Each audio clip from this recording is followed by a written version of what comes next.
And we're live, just like that.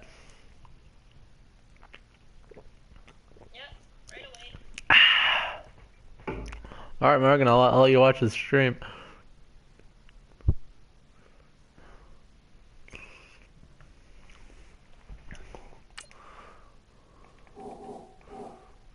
Customize. Load the files. And anybody that's watching this at a later date, not live, if I have time, which I'm not sure if I will, but there's a decent chance. You don't have to watch this whole thing. I might just cut this up into a highlight film. But since it's a short week, I'm not sure if I'll have time. Because if it's not up by Thursday, it's kind of useless. So this is my slightly modified roster. And since I don't have any injury report to go off of, I might have to get helped out injury-wise. So once people start coming in, last round, and see what should be happening. I'll wait for people to pour in. What's up, everybody? If I can get any recommendations, I'm gonna get I'll get some people edited to where I think they should be. For example, oh, that's 83 already. I think 85 is about as far as I want to go with him. Give him a little buff and throwing power. He doesn't really throw it hard. I'll leave it there. But he's been a lot more accurate.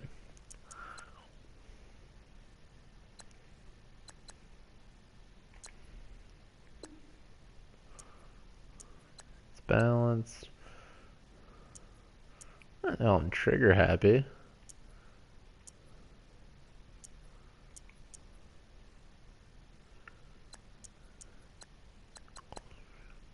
Alright, Keenum, actually, if you guys want to tell me what you guys want for, well, anything, who's hurt, if you guys know anything about the Lions, so we can get this baby set up, I'm gonna get it set up on my end, so while we wait for more people to pop in, this isn't my normal day, so, I can understand if now we don't have as many people here, or if it takes people a little bit longer to show up, but we'll be there in a sec.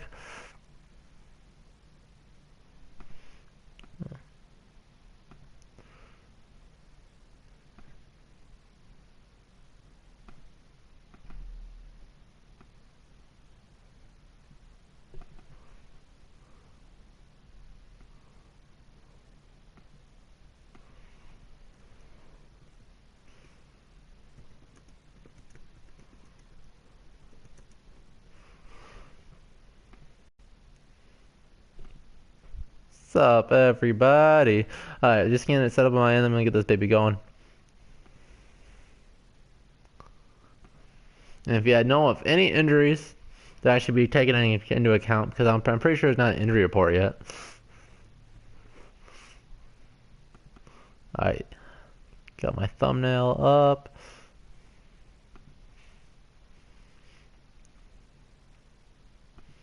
Get my tag set up.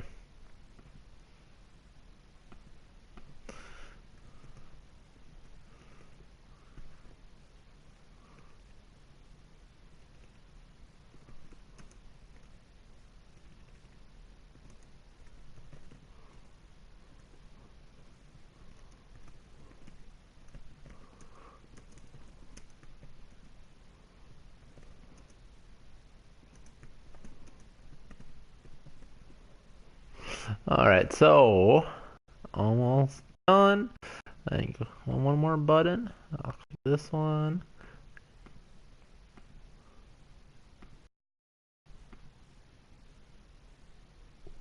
Alright, so now we'll go to the lines quick. If you guys know any injuries, I'll be in the comments shortly. Or anybody you guys think we should edit to make different. I'm pretty sure this is all ready to go now.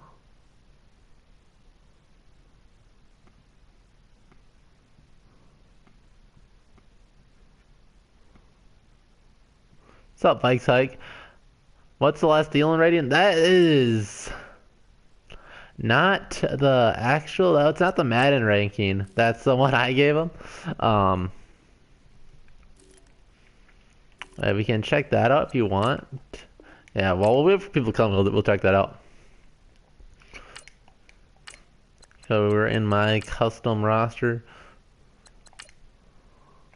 So load here. Go to the official, aka the garbage roster. I always have to make my own. For anyways, just because it makes a bar the left outside linebacker, which makes him not in the nickel package, which is really annoying. Let's see if there's a roster update. So this is the latest roster, so this isn't up to, I don't think there's been a new one for this week yet, but this is what we have so far. Yeah, Thielen's only an 86, which, right under Diggs, that's fine, but let's see how that stacks up in the NFL for wide receivers. Julio, I think that's fine. I think this is fine.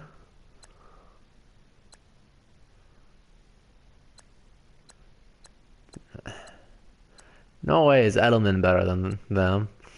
Baldwin you can make a case for. I don't think Evans is. Sanders isn't. Tate's good, but no. Thomas good, but no. Landry, no. No. Definitely no. What the heck? No, no. Maybe. No. He's good, but no. No. No. I'm just... They don't get any respect. Thielen should be like top 5. Diggs should be in that top 5 area too. They're just as good as each other. Thielen's consistency is insane. That's Madden for you. Alright, so now, since we got through that, load. Roster. The right roster.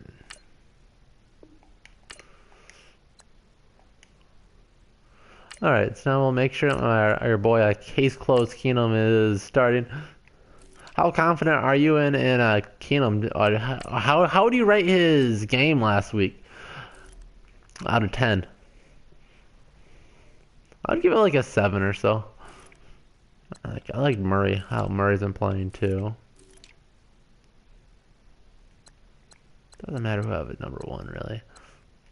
Is Treadwell good at number 3 or should I have right there? Not sure.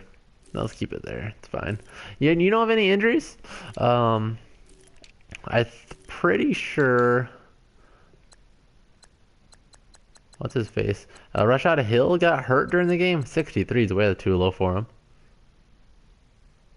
Yeah, that's what was my poll question in my game. Review. If you watch that, it just came out right before this.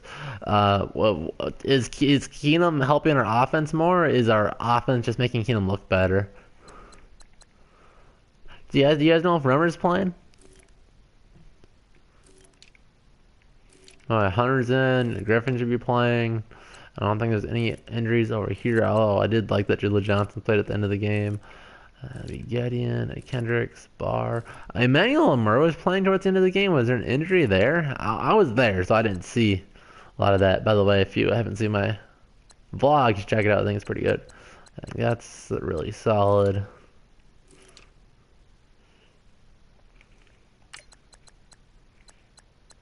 I think Anthony Harris outplayed Sendejo, so I'm going to have him be the starter. I think I'll give him a little buff too. What's up, Vegeta? How you doing?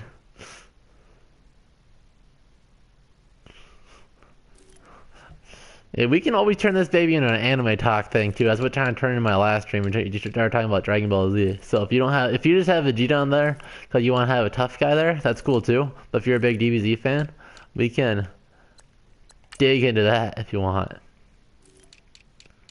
Alright, I'm gonna give Harris a bit of a buff. I think he deserves it. Just basic things. He's fine there. I think he's just as good of a shirt tackler as Sendejo, if not better.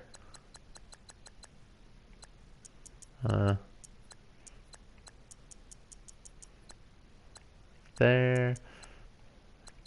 Sure, we'll have that be good.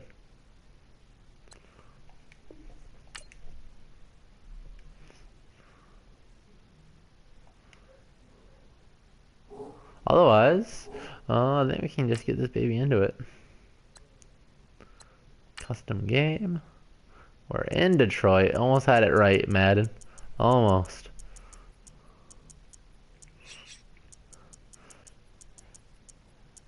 Versus the best team in the NFC. Do you guys want to vote for Jersey? I'll let you guys vote for Jersey. And the OG official way. Official color rush. Official color rush alternate. I don't know how this is considered color rush at all. I think it's the opposite of color rush. Official home alternate. There's more purple. Official away alternate. I don't know. It's like pretty much the color rush again. The classics ones look pretty nice too. 2010 throwback. If you want to get like the 2009 jerseys, if you want to live through that again. The away jerseys. If you want to live like the Randy Moss days. Color Rush. It might be Color Rush Thursday. Well, then that makes the most sense easily. I really like the Color Rush jerseys. I really like ours. I really like the gold. It really shines through. I like it. I like the contrast. Alright, Vegeta. The Prince of all Saiyans. Has to go Color Rush, so we go on Color Rush.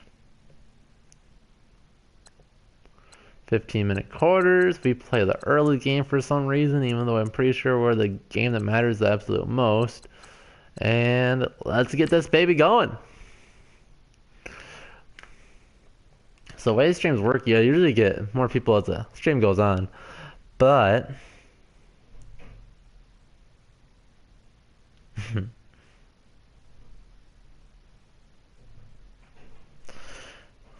let's see what happens this time. This can be all yours. We'll make this as entertaining as I possibly can. We'll have fun.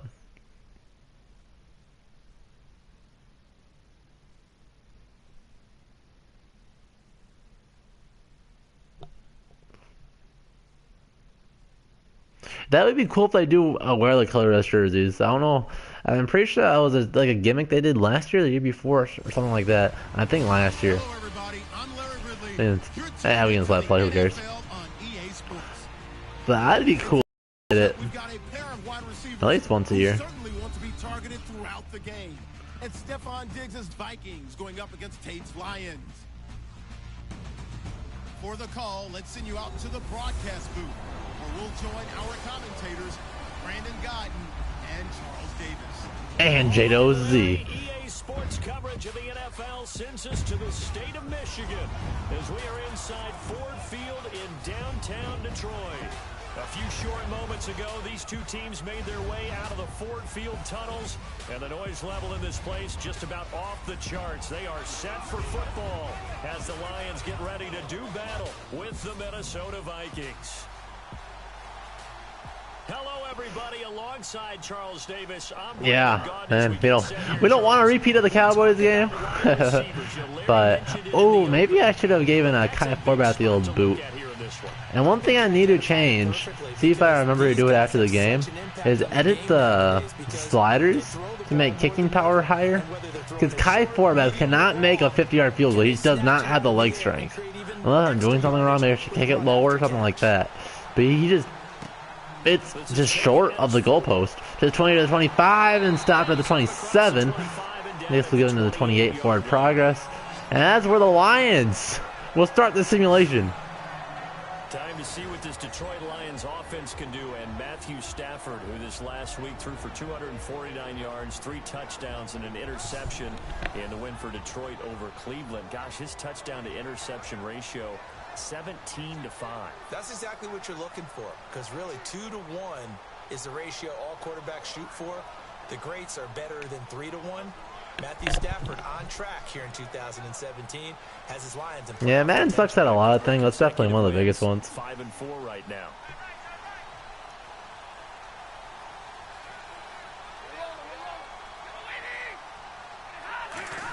And now the shotgun is Stafford. He has time. The Vikings pass rush isn't going anywhere. And that's one of the things Madden sucks at, is getting a consistent pass rush. Either everybody gets stonewalled, or an instant blitz off the edge sacked. But usually most sacks when I see it, it's because the quarterback holds on the ball for about 25 minutes. Everyone knows about his ability to catch the ball out of the backfield, yet he's still the primary target for Matthew Stafford on just about any passing situation. So they complete the pass, and now they face a second down. Now 2 tight ends on the bottom of the screen. Abdullah in the backfield.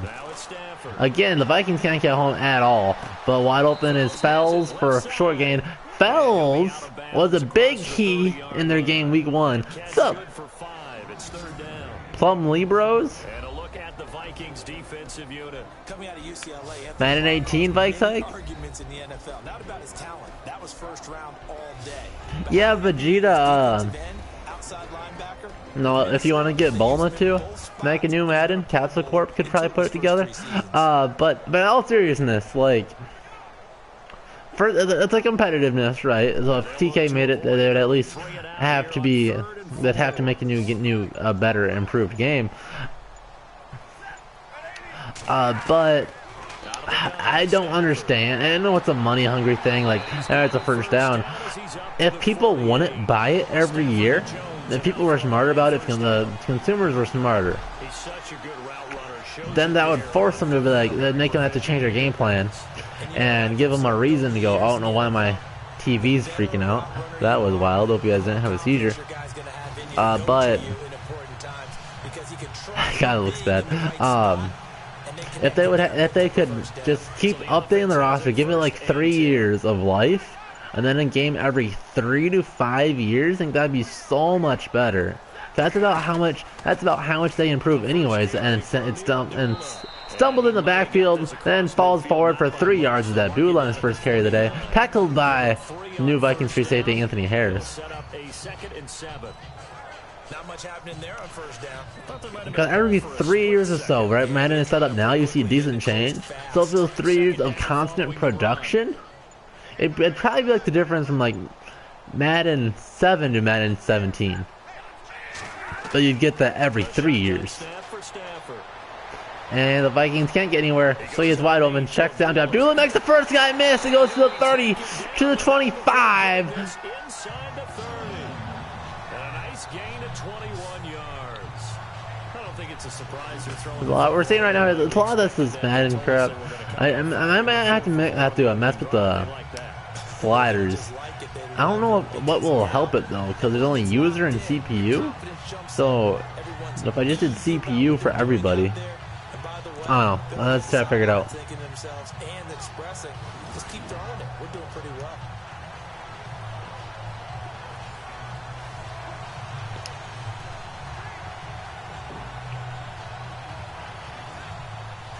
Yeah, like I don't know how what would like you have to like compare it to like MLB The Show versus 2K, MLB 2K, and look at that. I don't know how much the show has changed up, but I know the show is like the GOAT for baseball games. I haven't played a baseball game in a while, but I know they were fun.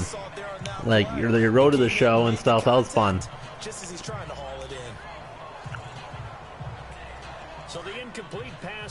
But that has competition, but I don't know how much that has improved. But it was really good back in the day, so I don't know how they can improve it.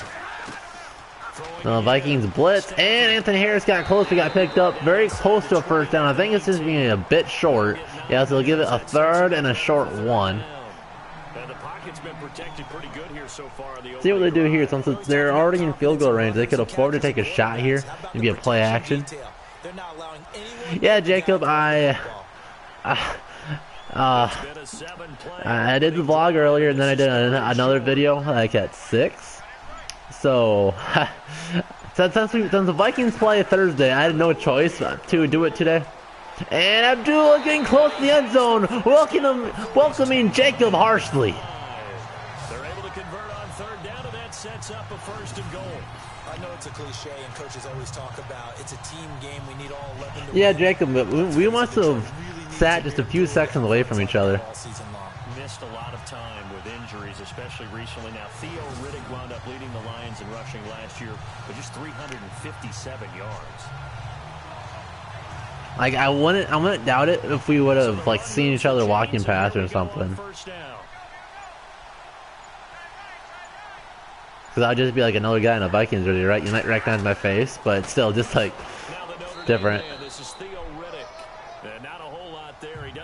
Right above the Moss sign. I know we were.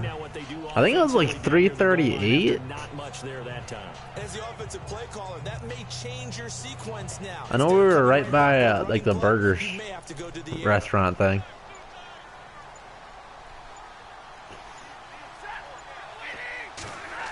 And now they're gonna pass and throws it out of bounds.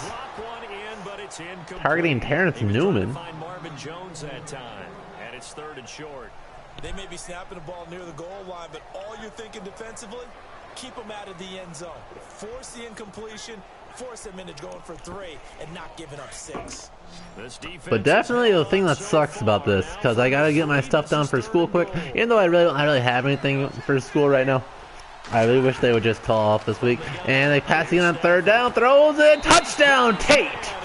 On a slant, he got him matched up, I think on Harrison Smith, and came uncovered. The animation's weird there and showing it like it's a touchdown. Alright, there it goes. Yeah, I was really close to the corner too. Wonder if Morgan's listening and sure can text me the section or throw it in the chat, whatever. But I think we were 338 if I remember right. We were like row 15, something like that. And it's up, and the PAT is good. I've never seen a missed PAT from the computer.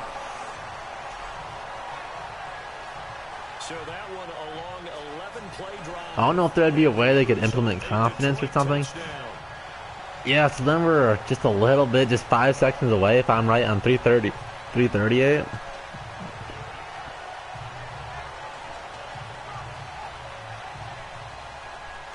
Yeah, definitely a cool game to go to, because you got like the first half where you could like chew your nails down a little bit, and the second half we just start blowing them out of the water. But here's a bold prediction for you guys. A win Thursday locks up a top 2 seed. What do you guys think of that? And boom! As the Vikings look to repeat what they did versus LA, give up a weak touchdown, and now Rodney Adams is for some reason active, and he gets tagged to the 21 as he's earning that practice squad money for a reason in real life. Minnesota on a 5-game win streak, and here they come, led by Case Keenum. Oh man! Where they defeated Washington, and how about the performance Keenum put up? And when you think of the Vikings, you think of defense first, but Keenum led them from the offensive side of the ball, over 300 yards passing, a 4-touchdown. Well, yeah, well, playoff games aside, but yeah, were just absolutely sensational. Just getting the win versus the Lions under our belt will be so much better, because I mean, 2 losses in a row is not like the biggest deal, or 3 losses. I mean, odds are we'll beat them, right? I mean, you can't lose it. And I edited Keenum, and he still can't complete throws in Madden. And now it's 2nd down. And the offensive starters for the Vikings. For a lot of people, there are pros and cons to playing close to home in the NFL, but for Adam Thielen, it's nothing but pros. Yeah, you never know. But I just think the momentum will be rolling too much. Dependable 3rd down receiver.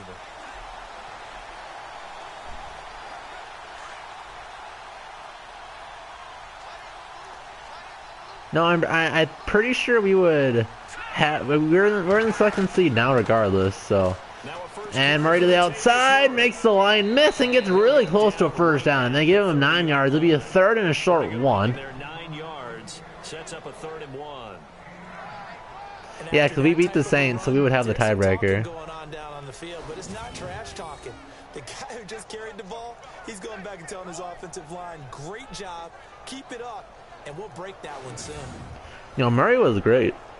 I don't know if it was due to more our blocking was incredible, which it really has been, but Murray just falling forward doing what we want him to do. And now they run up there. There's Murray plowing forward, just like we want. Give him 3 yards and a first And you played him down. thinking, of course. That's a tremendous group effort there, because when you talk about offensive lines, the best ones, talk about guys that play in harmony, in sync, and getting things done, and they did that on that play. Yeah, especially on 3rd and 1. Got to be in sync, and they were.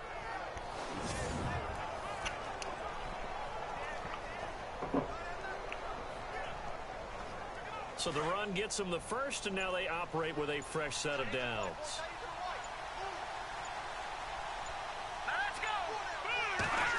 And now the shotgun is Keenum, steps up. They're scrambling to his right, and nobody's getting open. He'll run for it.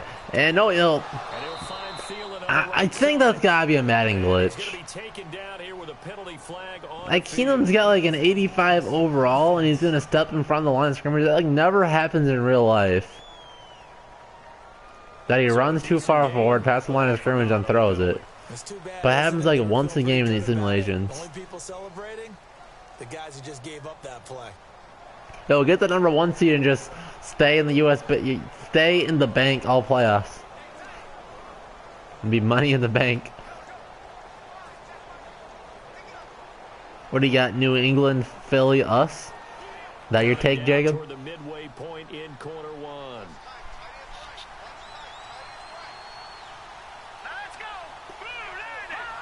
False start's gonna And push 'em ref. back, but these Oh, yeah, guys, just how back-to-back hard must it be to penalties. be I guess that's kind of a Vikings thing. What will be like a 3rd and 30 at one point? Sunday, Jacob. This is a thing the Vikings like to do. That you have to deal with each week. But through it all, these guys just sit in there for 4 quarters and slug it out.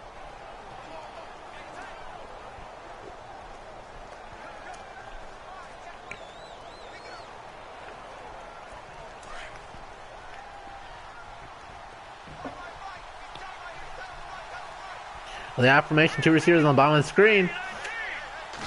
And there goes Keenum, man. A little draw play. No, there's the fake. He's around to his right, throws it deep, and it should have been intercepted, blocked by Quinn. I'm sure he was accounting for the free safety. That brings up 3rd down.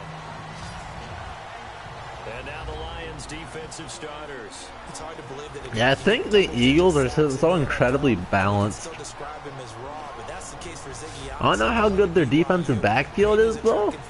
So, Diggs and Thielen, if we had to turn that baby into a track meet, I think we might be able to throw it past them. But we have to see. We really have to see if Keenum could come up clutch if we need him to. And the offense looking to pick up the first down after the 2nd down incompletion. Yeah, that was ridiculous. But that's how bad our first half was. And that's a Sam Bradford type throw. Throw a little check down to your tight end, and I don't know the lights. The lights is going off. I guess this is a repeat of the Super Bowl. Oh, there we go. Let's turn back on. It's all good. Must have got struck by lightning or something. Turn the lights off. They catch it, you tackle them, they go down on the spot. Because when you're able to do that, and you don't give up big chunks of yardage after the catch. Now you put the offense in a position where every series they have to work hard. That's a Hundley. And you tend to stall them out when you do that. Ryan Quigley, 5th-year man. The from funniest Boston thing at College. the Vikings game is whenever they would go to the Packers score. Everybody, I think that was like the loudest the fans would cheer the whole game. I think that was really funny. Quigley the punt, a really nice punt. That's it. And we feel at about the 15, and it makes the first guy miss. Then he gets to boo about the 28-yard line. Give forward probably to the 29. Breaking that officially, give him 15, and the Lions will take over. So the offense I'll check you out, taking over Plumlee. in just a second, but you know, last year, going off the script a little bit, so much talk around Jared Goff, Carson Wentz, who would go 1, who would go 2. What kind of content do you make? Well, this year, they are both panning out really well. They certainly are, and they went 1 and 2.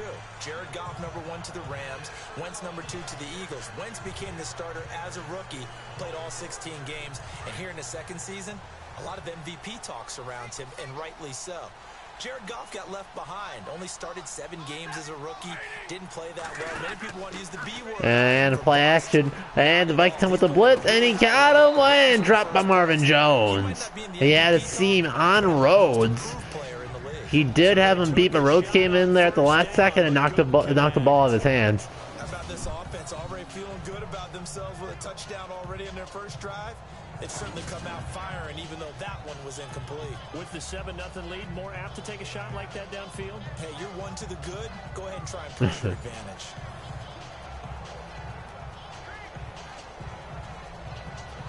Second down here after the incomplete pass. I'll drop a sub and check you out. To throw again. Throws it short, 2 Fells. Pick up close to first down. Just beyond the 35, but that pretty move got him some extra space to run. 8 yards on the completion, but now they face third down. All right, I'm doing my rudimentary math here. That's his 3rd catch here in the Really? first quarter. I don't know if it's just game plan or he's just finding his way open. And maybe a little of both. The Lions on third down. A perfect 3 for 3 as they look to How keep bad's things Julio going. doing? Here it's Cause I think the 3-2. Falcons are a giant surprise this year.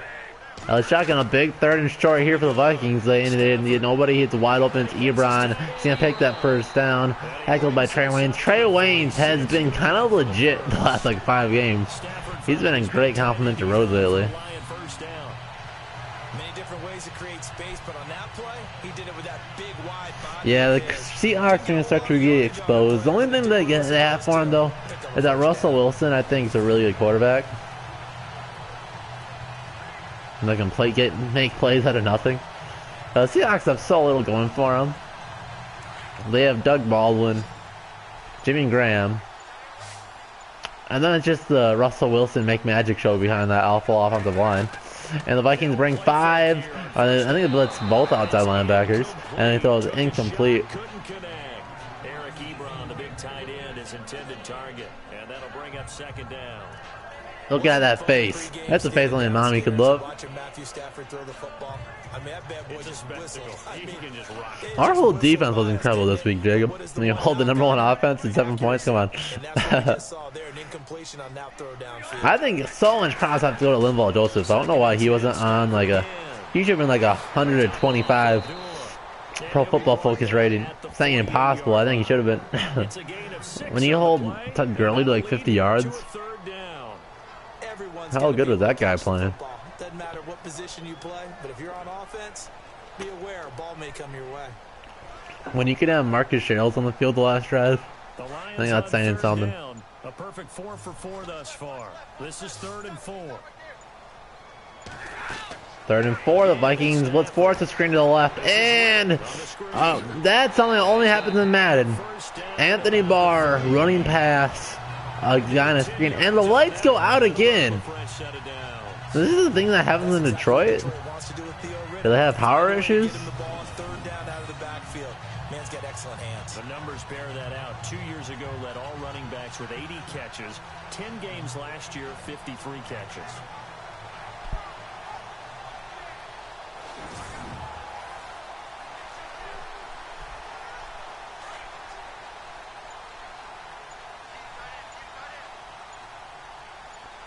They have not updated their roster yet. But you can just update yourself. And wide opens Abdullah. A giant hole. Snooki's vagina. Inside the 25. Another nice gain, 16 yards there and a first down again. Tremendous blocking by the interior of the offensive line. They didn't just gash him there. They blasted a gaping hole for him to gallop through. I think if he comes back to the huddle, he better be giving them a whole lot of credit. Yeah, I think that should be like high 80s. I'm pretty sure it's still like 79. Team overalls are weird though. I don't really know how they calculate it. I would think it'd be like an average of like the starters. But I don't know. Or like Wade, it's like 80% of its starters, and they have to account for like 20% for the backups. And another nice completion. The Lions are marching up and down this Vikings defense. 16 yards there, 2 straight plays of 16 yards. Yeah, that's ridiculous. That's what the guy right next to me was saying. If you heard it in my vlog, he was like, because I had that play in my vlog, and he was like, "Oh, good play!" Like he's being super sarcastic about it. You kind of just feel a laser focus and confidence about him, and I think we saw that this week, didn't we? I mean, it's a dumb play regardless. Yeah, I was really impressed with that last practice we saw when they went through 2-minute drill. Unless they're really confident of Jerick McKinnon's throwing abilities, Yeah, he might be It's so stupid to do. We're running the ball well. We don't need to make gadget plays. And now they run up the middle and stuff. There's the big old limb ball. But nothing there. No gain on the play that time, and it sets up 2nd and goal. And when you're running the football, one thing you don't want to see is a big boy coming up there and swallow you whole. No. No, you're actually counting on your big boys to protect you from Only 5 rushes, 15 passes, a 3-to-1 ratio. And he won the battle. 3 receivers, looks like another pass. And the Vikings blitz 4. And nobody's getting home at all. Stafford has all day. Now he's running as Barr to his right. And now he gets a sack, a coverage sack for the Vikings. Will back him up a few yards. 1st and goal from the 9. 3rd and goal from the 9. 2nd goal, last thing you need to do is get pushed backwards to take a sack. But he couldn't find anywhere to go with the football. Had to eat. Yeah, I don't know if they were just trying to trick him and like make him confused, but you just see your big running back in the backfield alone. Unless they motion something, if they see something, they can do a jet sweep out of it or something.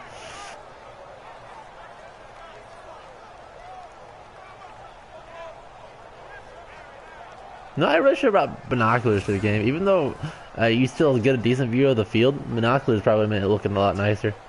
This offense so far on Expect to see the players like up close. To this point, a perfect 5 for 5. This is 3rd and goal. And now this is the big play of the game. Being forward with a field goal here like they do, and it's just like against the Rams. So now it's Kendricks knocking the ball out in the red zone. Picked up by Harrison Smith. Now the Vikings get a new breath of fresh air. We have seen this before, and we know coaches preach about this and work on it all the time. Catch the ball. You know there's going to be some traffic somewhere. They've got to put it away and secure it as they try and get downfield. Before we see this next possession, you and I were talking before the game about the AFC playoff picture. Yeah, but sometimes if you have like 5 minutes to throw, you can at least something better than nothing, because it's probably just good coverage or you're not see anybody. There's a few times where you see people getting wide open. I know there was that action play where he had Thielen pretty much wide open and corner out, you just didn't see him. Raiders have been a little bit of a disappointment, and the Chargers just can't gain traction. So right now it's Kansas City's division to lose, and if they get home field, and Keenum's not like that fast too. It's kind of crazy how slippery the guy is. And nice blocking by the Vikings, but now the Lions from behind tear him down to make it a short gain. It looked like it was a big hole from the start. The good play from the defensive tackle to disengage and then tackle Murray from behind. Getting away from one and trying to turn forward and get some yardage. I really liked what he did there. Yeah, unfortunately, Keenum doesn't have, well, I don't like many quarterbacks have Aaron Rodgers like strength. Vikings line up with 3 wide receivers, but that's the end of the first quarter. 7-0 Detroit. And before they can run another play, the clock hits 000. And time is up on the first quarter. 7-0 is our score. We're back to the 5 seconds of play. Whew. Even if you get that like every other play. Oh man, that would have been so much better. I feel like every play we do like a quick slant. But instead we do like a 7-step drop because North Turner was a bad offensive coordinator. To start things out.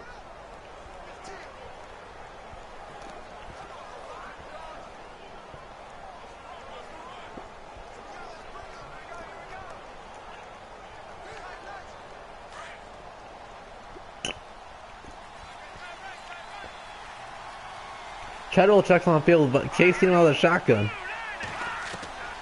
And he'll throw the Lions blitz, and they get home with a big sack. Davis, the rookie from Florida, and they're going to face an uphill battle here on 3rd and long. Well, that play was the very definition of fast, quick, and in a hurry. Suddenly, he was there. Yeah, blink of an eye, that happened fast, and a big sack.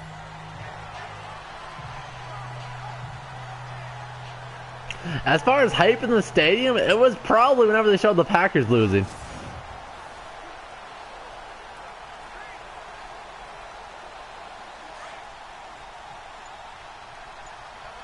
I also thought the fans really loved when Zimmer threw the flag. 3rd and long, it's Keenum.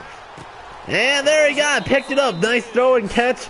Keenum to Diggs. And picking up the first.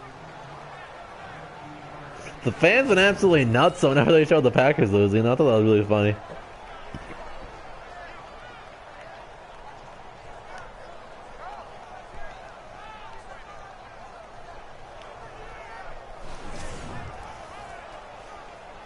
First and 10 from the 25. It's as if they got touched back. 3 tight ends on the top of the screen. And they'll do a play action out of it. And they'll throw it into Drake Bell, dropped it. He's like, oh, how can I drop it? And then he was like, oh, I found a way. I found a way. If I don't close my... I don't know where I'm going with that. Well, I'm seeing the things that you're seeing. Those teams setting the pace, and I'm not sure how they're going to be headed off. Now, the one I'm identifying... Yeah, I was really hoping the Bears could pull the upset, but whatever. Because they just haven't done it before. But they're playing at a really You can't expect hell to freeze over every week. if it turns into a tiebreaker, a game to Seattle. And it was like, duh, the Packers were gonna lose. But it was still fun regardless. And he threw it earlier, I guess, and hit off his helmet. God, Madden's still an awful game. I will always say. Madden is a god-awful game.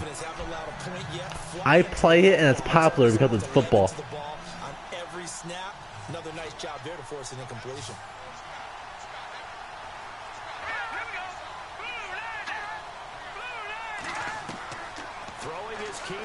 And scrambling to his right, Keenum will run for, and he can! And he slides foot first, a diving head first probably would have got it, but would have killed him. And I think that's one thing Keenum can afford to lose right now. He can't really afford to keep his health intact when we have a first-round pick quarterback sitting on the bench waiting for a chance to play. But to answer your question, Jacob, that's really a tough one. Well, that's like... that was a really weird animation on the slide, really leggy. When Gronk makes a really nice catch between a couple of receivers, is that a good throw by Brady? I yet to say it is when you give your big receiver a chance to catch it. And a play like that, where it's kind of like a 50-50 ball, I think I'd say it's a good throw. It's a good choice, at the very least. Good decision. And just rolled in. Just enough forward momentum. Very close.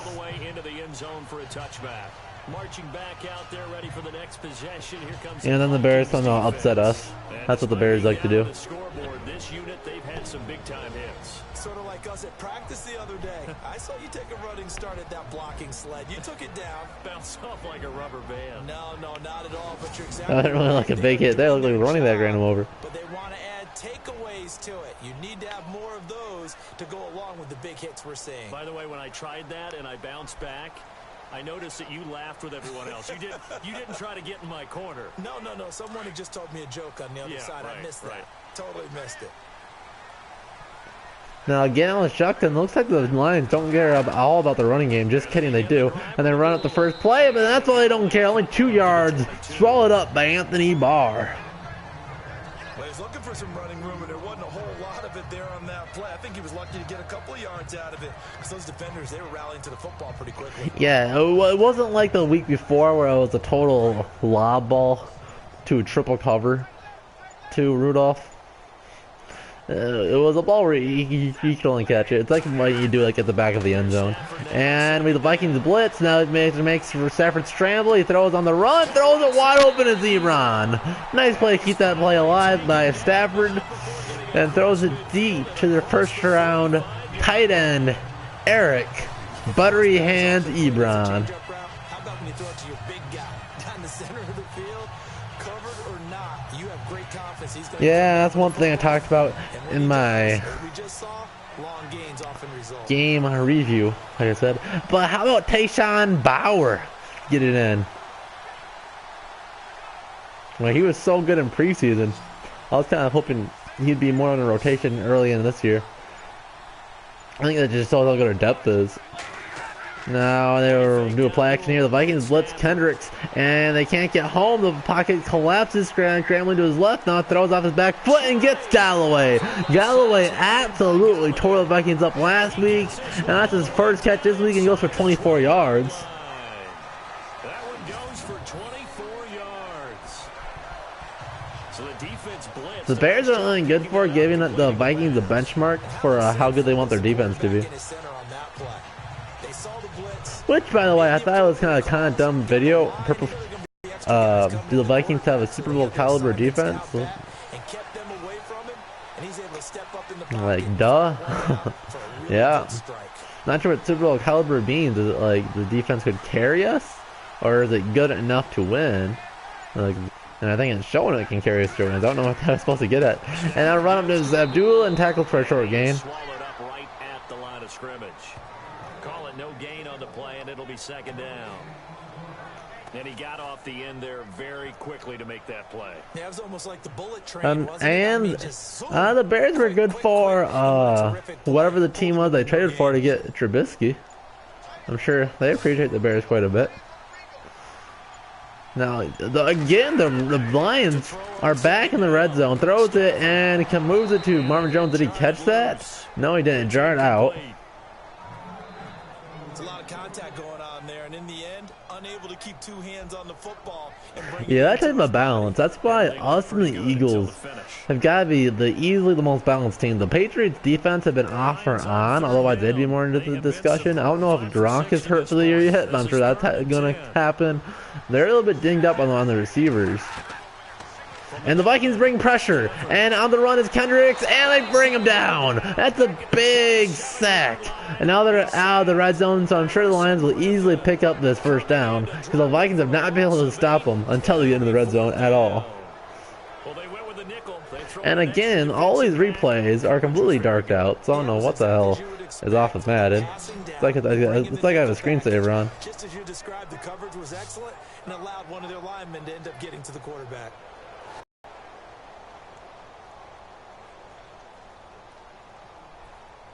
Now it's Matt Prater on for the Lion field goal try. Offensively, I think we have the best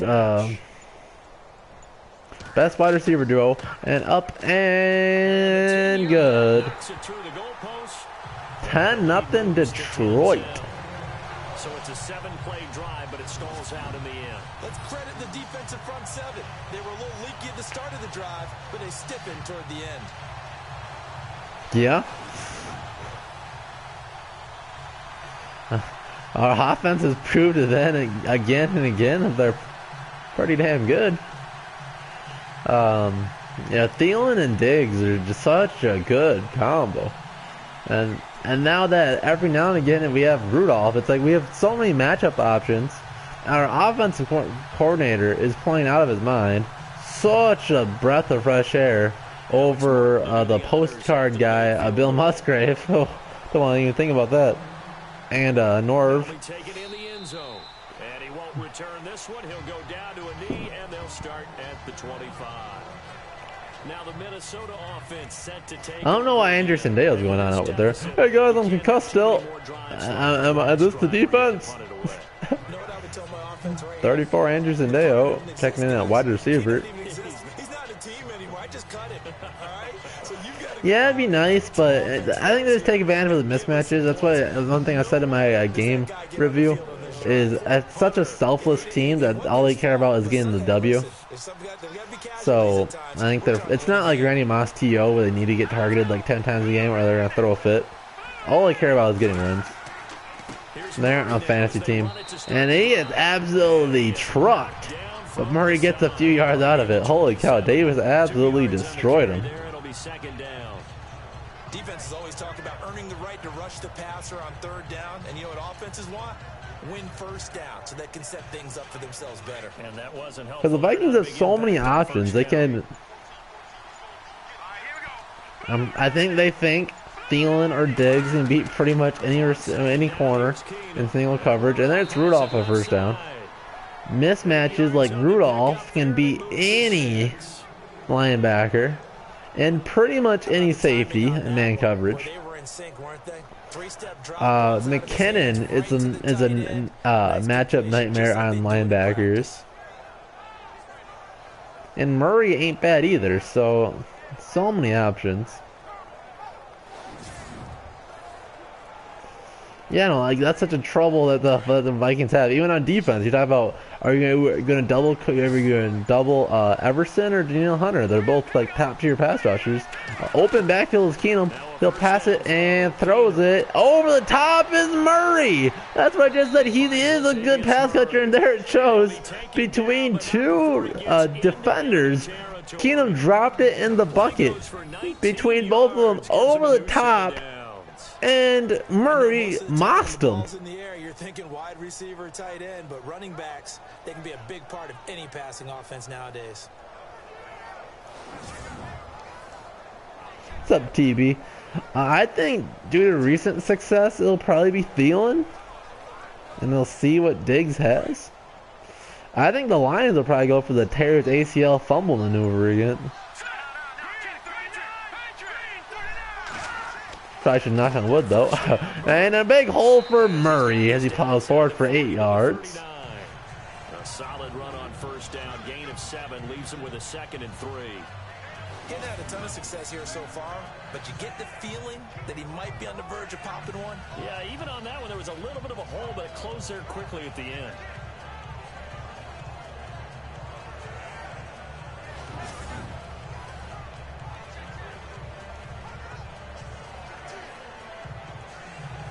Oh, that's a good question. Yeah, who knows? If that's the case, then it'll just be Diggs and another day wide open for Thielen.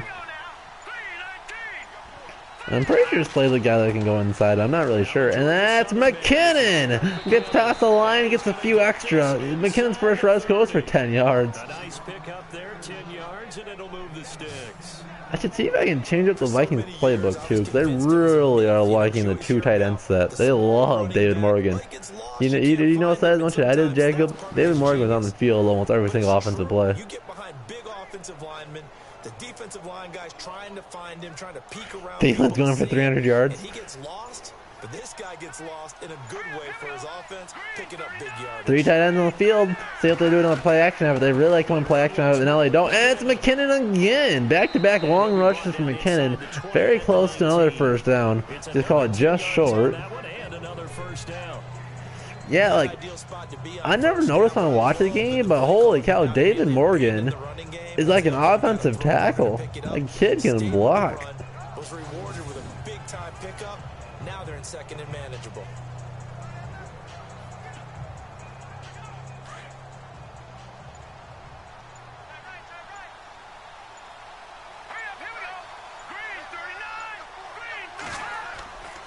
And now another run to Murray. And back running plays, and it's working well for the Vikings.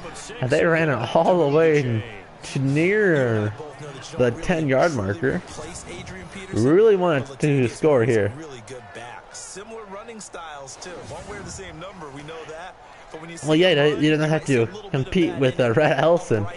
Oh, I think that was gonna be a bigger loss, but man, David Morgan really stepped up. I don't know if he put a lot of weight on or what, but I think he's really got his job down.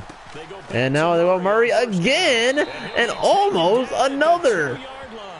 It's a good gain of 11. Get just over the first down marker. This rushing attack is legit. That block right there. Not sure if that's Berger. Some of them wanted to immediately go to play action and throw it now because it's wide open. Well, other coaches said, you know something? Until they stop him, that big boy's going to keep getting. That's something they do in Madden too. It'd be like a split back formation, or I guess fullback, just normal fullback. And now I hate that in Madden. There's a false start. It'll be like 3 guys at once. It looks so stupid. They'll be like a split back and they'll motion Rudolph out. And that'll set him back 5.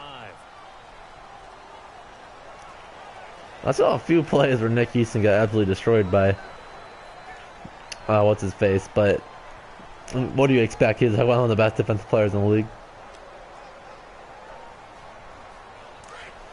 And like our whole offense can block well. You talk about Thielen. Thielen loves to run block. It's fun to see. Him and Treadwell are really good at it. Now they'll run the 5th straight run, and that's a touchdown. The Jets straight into the red zone. After the false start backed them up enough to make the Lions think that we would throw the ball, and fooling the whole crowd, untouched to the end zone. Went for 7 yards, could have went for 70 yards. Touchdown, McKinnon.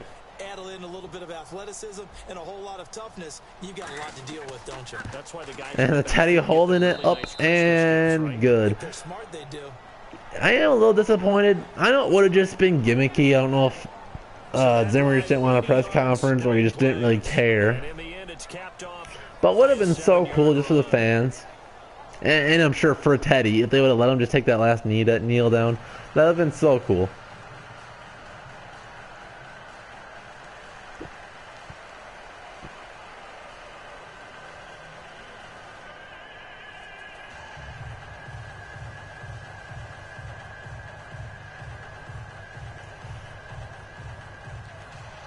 And also last year, we were supposed to kick field goals because we couldn't run the ball in the end zone. Our goal line offense was abysmal. Which is weird because we had Matt Asiata, who's a goal line monster. And fielded at the 6-yard line, goes to the 20 to the 25 to the 30, and stopped before he gets to the 30 to the 28. 3 minutes to go, all 3 timeouts. They have plenty of time. Set to go again. Matthew Stafford trots back onto the field. He's played a pretty clean first half, a touchdown, no interceptions. Frankly, that's what they expect out of it. They want to see the ball thrown and thrown well, and he's able to do that and put it in the end zone. They'd love to see more. Yeah, I don't know what type of games they're playing with Donald. If it was, hey Easton, good luck, or if it was Easton, maybe they let the center go there too. Or there was the running back was involved. Maybe that's why Morgan was in the game all the time. Run play action, and he has all the time in the world. And now he throws off his back foot, and it's wide open. It's Galloway. Last simulation, he was all over the place, and then he's already over 50 yards in this one. He got 29 yards that time.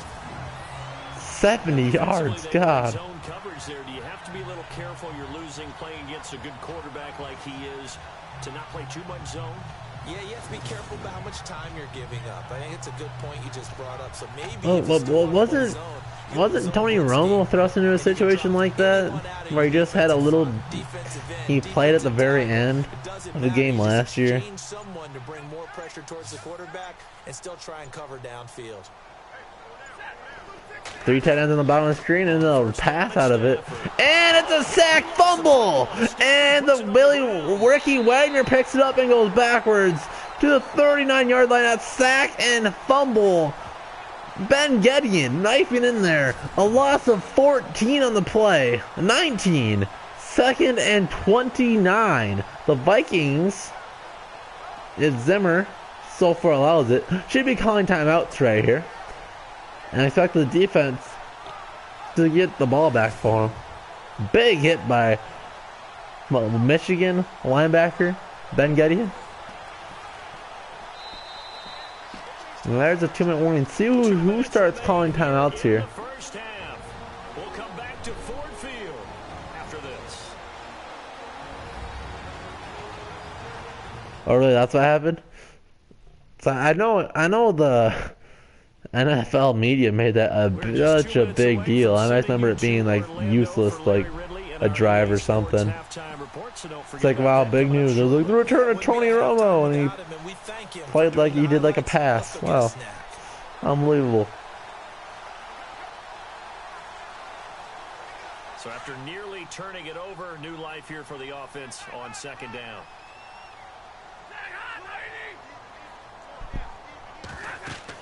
And the Vikings bring everybody, and it's a screen. And it might be a really good play call. Gives them really close to a first down. As Stafford's almost to the original yard marker. That's what that one is for. The Vikings should be calling a timeout right here. But unfortunately, Madden AI are really dumb. Good play call. The Vikings couldn't get out of that. Okay, drive. Oh, he got a touchdown, though. It's a big difference. I thought he was out of bounds there. So they're looking at each other and trying to figure out what defense will work and how can they play better without getting beat deep for big passes. It wasn't touchdown drive. It was really just Romo was just there announcing the whole drive. He had like the PA system in his helmet. He's just practicing on the back-to-back screens, and the step in front of it was Joseph. He had it sniffed out. Linval had his eyes on the red zone, but he dropped it.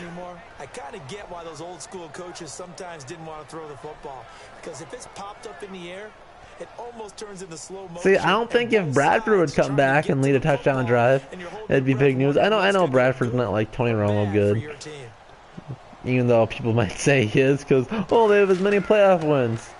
Just kidding, no, that's not true. Romo's won at least a few games. And that'll be other red zones. The Vikings have it at the 20.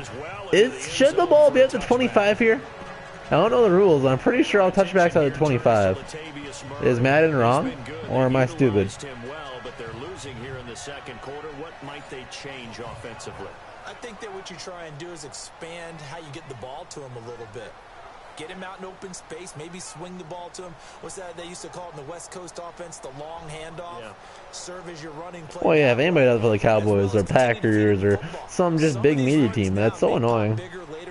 Like, the Vikings will probably still be like the 10th in the power rankings because they'll make some excuse of how the Rams played bad.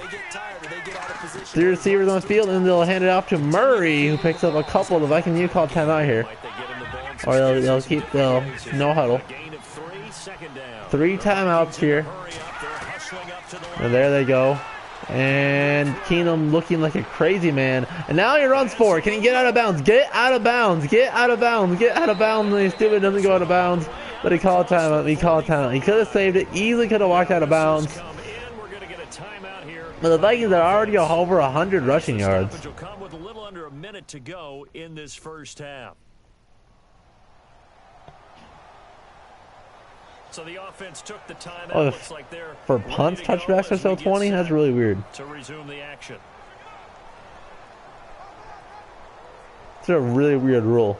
So if there's like a fumble and it's batted out of bounds, would it be at the 25? Is that just kickoffs at the 25? That's really weird.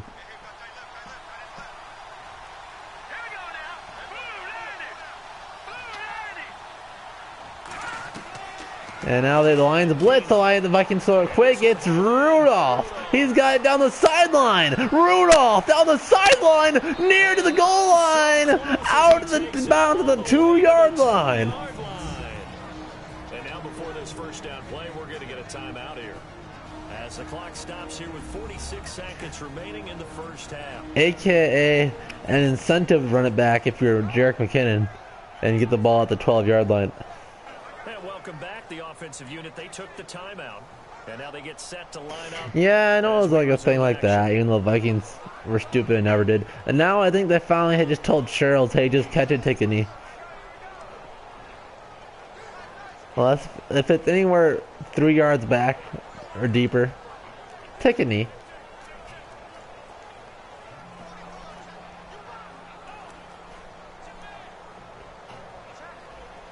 Man, I've never seen Rudy with that type of wheels. 2 big plays in succession. Not sure this D knows what hit him, but now they got to get ready. It's 1st and goal. Vikings have a timeout. They'll be smart with it. And that's Murray. Touchdown. The L train continues. 2 touchdowns against the Rams and Aaron Donald. And already touchdown in this game. Latavius Murray is really finally turning into that touchdown back we needed. I don't know why he got tripped up by the goal line, but I'll take it. Love to take that into the lockers, but a little time left on that clock, so some work to do. I like that. I like how you're guarding against a letdown there. Murray looking forward, coaching them up from right up a minute 16 about on that drive. Or not even 36 seconds. So that drive, 4 plays. And it culminates with a Latavius Murray touchdown run. See, I didn't even think Patterson was that good. I just thought our blocking and schemes were that good. I thought Prefer was a good coordinator and set up good wedge blocks. Because for most of the time, Patterson would just kick it or run straight. And then he would get tackled like the 15-yard line a bunch. But then twice and during the year he'd get a touchdown and people would go crazy and you'd go to the Pro Bowl because of that. That's what I was never even that high with Patterson. Forbath out to kick this one away. I think Harlan was a better returner. Return as they'll start their drive just past the 30-yard line.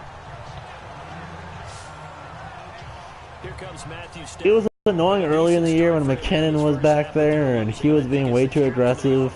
I wasn't sure if I should be mad. I should be pissed at McKinnon for always taking it out and getting stuff at like the 10-yard line, or pissed at Prefer Zimmer for telling him to do that, or what. But once they put Sherrills back there, seems like the mantra is just catch a ball and take a knee. And I like it. Won't be as explosive, but it's okay. So all 3 timeouts, the Lions couldn't try to score here quick. The Vikings blitz, and it'll be the 3rd screen in a row, and it works okay. They get about 9 yards. Second down play, we'll get a whistle, a signal, and a timeout, as they'll stop it with a little over 30 seconds to go in the first half of play. And plus, our defense is so good that we only get 1 kickoff a game, so.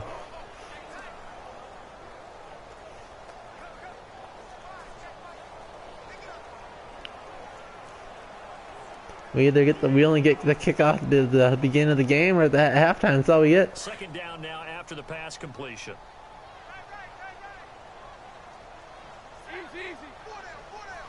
Yeah, a lot of people were saying they would really like to see what they did on offense. I really can't imagine that the coaches never tried to see what he would be like as a running back in practice. As they stop it with 28 seconds to go in the first half of play. So the offensive unit called the TO, and now we are ready to resume play.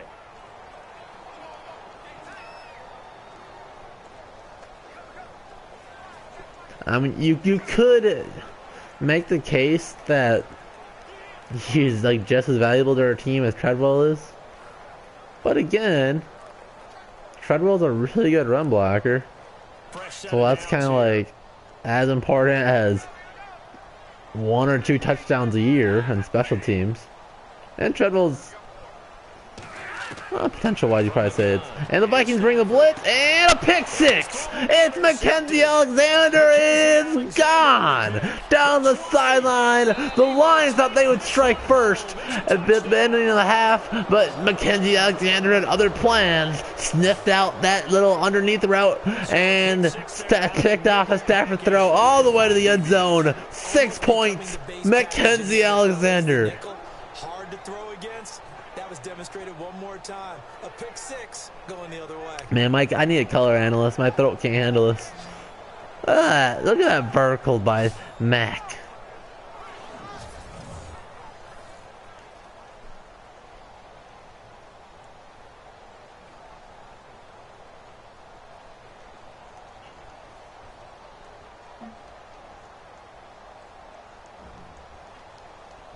Forbath to add the extra point.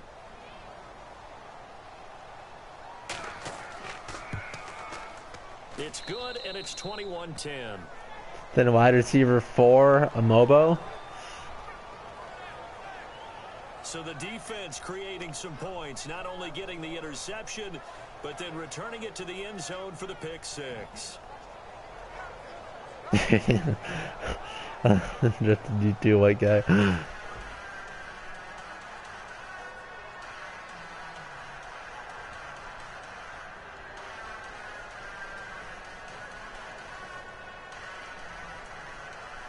And we have another first-round pick, that Michael Floyd.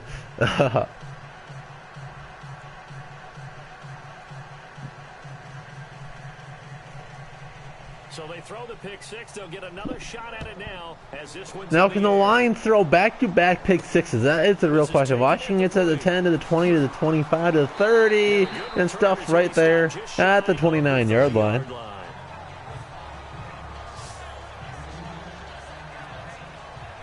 Now, wouldn't that be wild? Our starting wide receivers was Treadwell and Michael Floyd.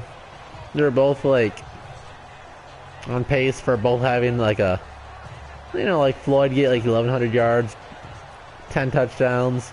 Treadwell like 850 yards, 8 touchdowns. Wright would be like a 600-yard guy from the slot. Diggs would get like 400 yards. And there's a seam to Marvin Jones. He breaks both tackles. Now he's down the sideline. Chased down by Harrison Smith. Slowed him down. But he made a miss. With 4 seconds to go. A giant strike by the Lions will give him a field goal at halftime.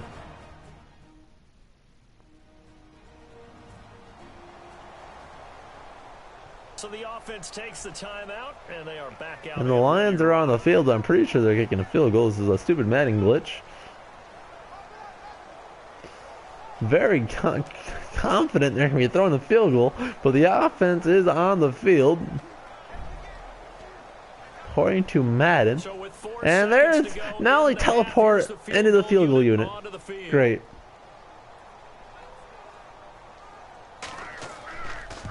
Now, if you want to talk about that first wide receiver, I do have a video kind of talking about him.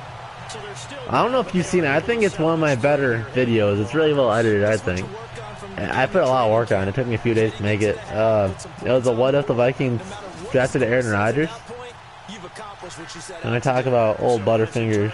I'd say we still would draft him, and it would be a question of how much Aaron Rodgers would improve him. Like if Aaron Rodgers could save his career. But yeah, it sucks. Troy Williamson, that's his name.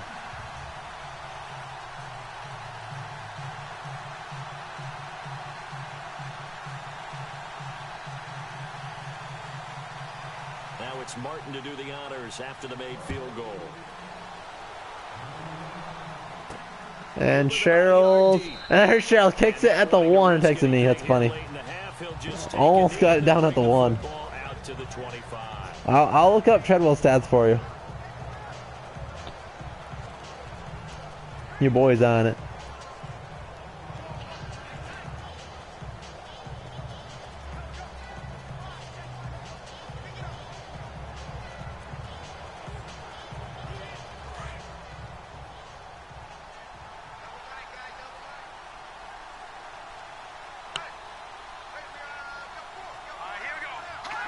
And with time running down, they go down to a knee.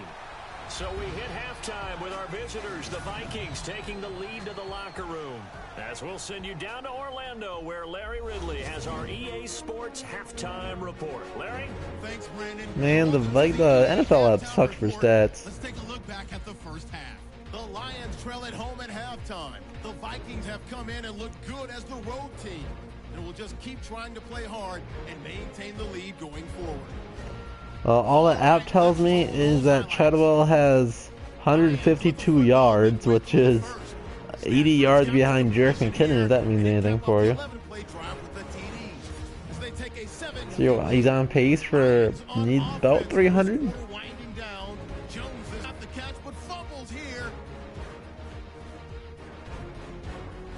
to late in the second. McKinnon's going to look for space, and he cut off the 9-play drive with a TD. See, it'd be interesting to see how good Treadwell would be if he was forced into a #1 spot and would get more targets and get more playing time because the team would need him. Because one thing's for sure, Treadwell's by no means featured. That could be because Diggs and Thielen are balling out, which makes a lot of sense, or he's just not good. But man, our wide receiver core is extremely talented. Now to Ford Field for the start of the third quarter.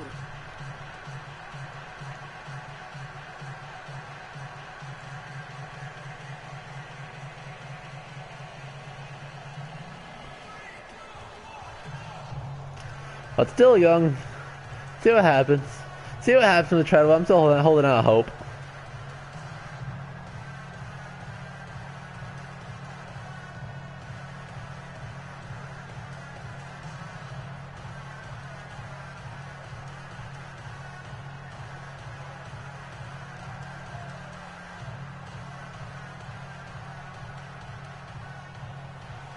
Both teams appear ready for the fight ahead, and we resume action here in quarter number 3. Fielded about a yard deep. And Cheryl gets stuff right at the 25. Where he ultimately would have been had he simply taken a knee, and that's the 25-yard line. Yeah, 0 touchdown things is the only one thing that's really alarming. Cause I don't hope I think they should do, like, they could take Thielen out in those goal line situations. You know, he's a good run blocker. And it could be Treadwell, Michael Floyd, Diggs trio, and Rudy, of course. I think Rudy's probably our best red zone target anyways. And I'd really like to see them try to do fades to Treadwell something. But I don't know. All I want out of Treadwell is kind of like what I want out of Latavius Murray. Just be a good red zone guy. Give us sure hands. Maybe get us like 30 yards a game. That'd be nice. And he'll wind up with about 6 up past the 30 to the 31. 30 yards a game, maybe a touchdown every couple games. But you could say he's definitely not shredding too well this year. Okay. He's probably heard that pun about infinite times in his life, so I'll stop it. And now on the run to Murray again. He gets up for another first down. Murray started out real slow, but after that drive before half, he's been on fire, him and McKinnon. Protect this lead. Give it to the backs, play a little bit of keep away, don't you think? And that's probably a good philosophy at this point, going to make that defense stand up and stop them.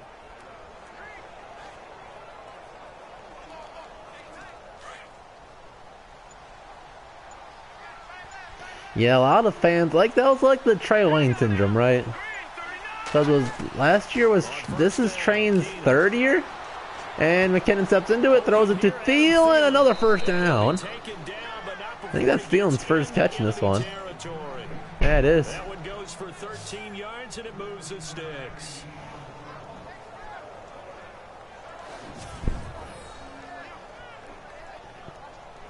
So if it's a little bit of a Trey Wayne syndrome, and it takes Treadwell a 3rd year, I'm fine with it. Because we just don't need him. We just don't need him to be good this year.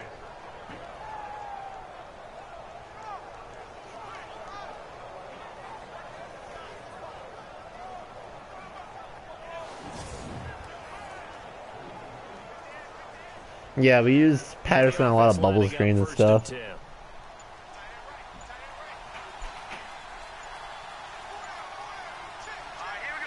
Now the affirmation again, they'll run behind him. It's a nice hole.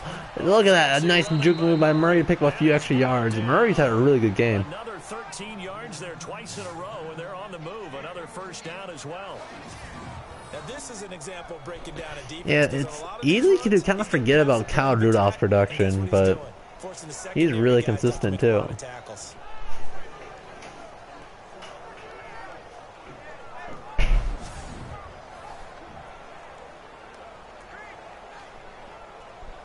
Nearing the red zone, really close to field goal range. Well, not in that field goal range, still like another 10 yards for that. Yeah, I'll look it up. Now a play fake here on first down. And that's a big sack. That's a really bad one. Way ahead. Minus 10 yards, a 2nd and 20. So the app doesn't give me how many catches they have, but Rudolph is at 366 yards. Thielen's 916. Diggs fell off quite a bit. He's at 532. And he was once leading the league in reception yards. Rudolph 366, McKinnon 230, McQuan 152. Rushing. Latavius Murray 412, McKinnon 367, Delvin still 3rd, 354. And another one to McKinnon, who gets jacked, but he picks up a nice chunk, about 5 yards. Give him 6. They get 5 yards on the run there, still left staring at a 3rd and about 14. Frustrating for a defense, energizing for an offense. Finding a way to create that type of yardage in your running game, that'll make the guys. Real shame that the NFL app is so garbage when it comes to stats. See if I can get a full picture. No, I can't even click on their name. That's right. 3rd and 14. Keenum scrambling to his right. He sees nothing. No, he throws it deep and gets him out of bounds. No, it's could have been intercepted. Almost intercepted. And a great shot at picking that off in the end zone. And now 4th down. Quarterbacking 101. Never. I know that was so sad. It was. Whenever you see the graphic and it's Cook at the top, it's like, oh. You forget how much we featured Cook. He was the back. He was the everything back. Everybody thought it was me like what we're doing now, and it'd be the 1-2 punch with McKinnon and Cook, or Cook and Murray. But nope. It's your boy Cook, 25 rushes a game. God, he would have got like 1,500 yards rushing on the year. He was so good. He could have neared like 2,000 total yards. I might be highballing it a little bit, but man, he was so good. 15-yard line, not too bad. So we get a look at the Lions offense as they get ready for their first possession of the second half. They were able to get the stop defensively. Now a chance really to set the tone here in quarter 3. They can really I think Diggs is better at getting separation and getting more open. Thielen's you don't know where he's gonna be all the time, and his sure hands. It's such a good complementary duo. Seems simple, right? The last part, we have to find out that's going to happen. But the first part worked to perfection. Did exactly what they wanted, and now their offense has to pay it off. Now the shotgun Stafford, then they'll do a play action. And the Vikings have no pass rush whatsoever. Now he's on throw it deep. And intercepted! Rhodes closed! He's the only one allowed. Intercepted! That was a really nice interception. I think it illustrates the differences between playing man and playing zone. When you're in man, all you're focused on is the receiver in front of you. But when you're in zone, you're allowed to read the quarterback's eyes and go to the ball. Yeah, that corner out. If that was Bradford, what a nice crisp throw would have had him. And you know, their previous possession, they were able to move the football, but still wound up punting in the end. You know, in 2016, Carolina had a 20-play drive that lasted over 10 minutes. And remember how it ended? In a punt. Yeah, I mean, how does that happen? You just don't see that happen every day. This one maybe not quite that bad, but still, you'd like to have a chance for points if you hold the football that long. Agreed.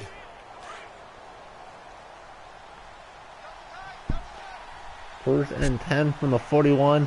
Out of the shotgun formation, Keenum with Murray to his left, and he'll run with it. And another hole is Murray. Runs forward for 7 yards. It's a 7-yard carry to set them up with a 2nd and 3. Well, no matter how they I wish I was a wide receiver in high school, so I could really respect and I would know some of those fine intricate, fine, those fine-tuning things that Thielen does at the top of his route tree. See if they stay on the ground for like I hear it's really good, but I don't really know what to look for. I know it's like that little shift to the out, then back in, and it's so hard to keep up with for a lot of corners. 3-step drop and a sack. That's what happens. You call a slant play and they cover it, and there goes Ziggy Ansah. Always finds a way to have his good games with the Vikings. And that's the blind side of most quarterbacks. If you're right-handed, that's the side you don't see quite as well. And that's why you rely on your left tackle, maybe your highest-paid offensive lineman, to take care of you. In this situation, that didn't happen. Yeah, that's nice, but maybe just law of averages. We'll have to get like 3 or 4 interceptions or turnovers a game every week in the playoffs. I'll take it. Let our defense score 14 points a game in the playoffs. Make me feel a lot better about myself. And there's a little pass to right, and just past midfield. So this is really close for going for it territory. Punt won't save you. Well, it'll save you about 30 to 40 yards, but you just need 2 yards. This is for the division. I would go for it, but with an 8-point lead, it's not a bad decision just to punt it, give us field position. Unfortunately, Madden's going to be too stupid to punt it out of bounds, but we'll see what happens. Maybe I'm wrong, and there's a decent punt out at the 10-yard line. We'll take it. So out now come the Lions. And last time, one play interception. So this offense, they should be fresh. That's a good way of putting it.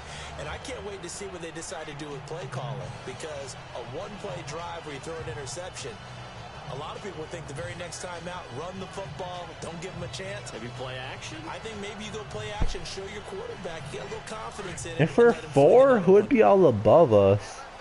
I don't know, it'll probably be Eagles, Patriots, Steelers, us? And that was a nice play. He had a hole, but it was sealed really quickly. That's gonna go as a loss of 2. Oh, hey, Bryce, the brothel's in. Anthony Barr got a real education at UCLA and playing not just his normal position. Well, we should be number 2 then. We should just swap places with the Rams. So he had to incorporate a variety of moves, take on bigger people. I know, you said this 4 is like a good number. Bryce the Beast thinks the Vikings should be 1 and the Lions should probably be right around 32. I thought about going back to go to Notre Dame, but you're right. Great career at UCLA and now a great career in the NFL. Now out of the shotgun, 2nd and 12, and he's going to run to the left side, and the Vikings right in the backfield, stop him right at the line of scrimmage. Nice play, Daniil Hunter coming unblocked from his left end position, coming down the line of scrimmage and getting him right there. And as a defensive end, getting off the ball quickly, swarming to the football, making a tackle, that's what we saw. You think we should, I would think we should be 2 with just that logic, right? You beat the number 2 team, you're on the number 2 team. No, fella, we're obviously winning on Thanksgiving. We're up by 8. The Vikings bring a blitz. Can Stafford get away from it? No, he cannot. Sack from behind. Everson Griffin missed a sack last week. Now he's back for another consecutive sack record, the 4th sack of the game. Now the Lions will have to punt deep out of their end zone. They've absorbed in this game is absolutely extraordinary. Let's just face it. Hey Bryce, you have your 2nd place hat. Cannot handle this pass rush. It's been demonstrated time and time again.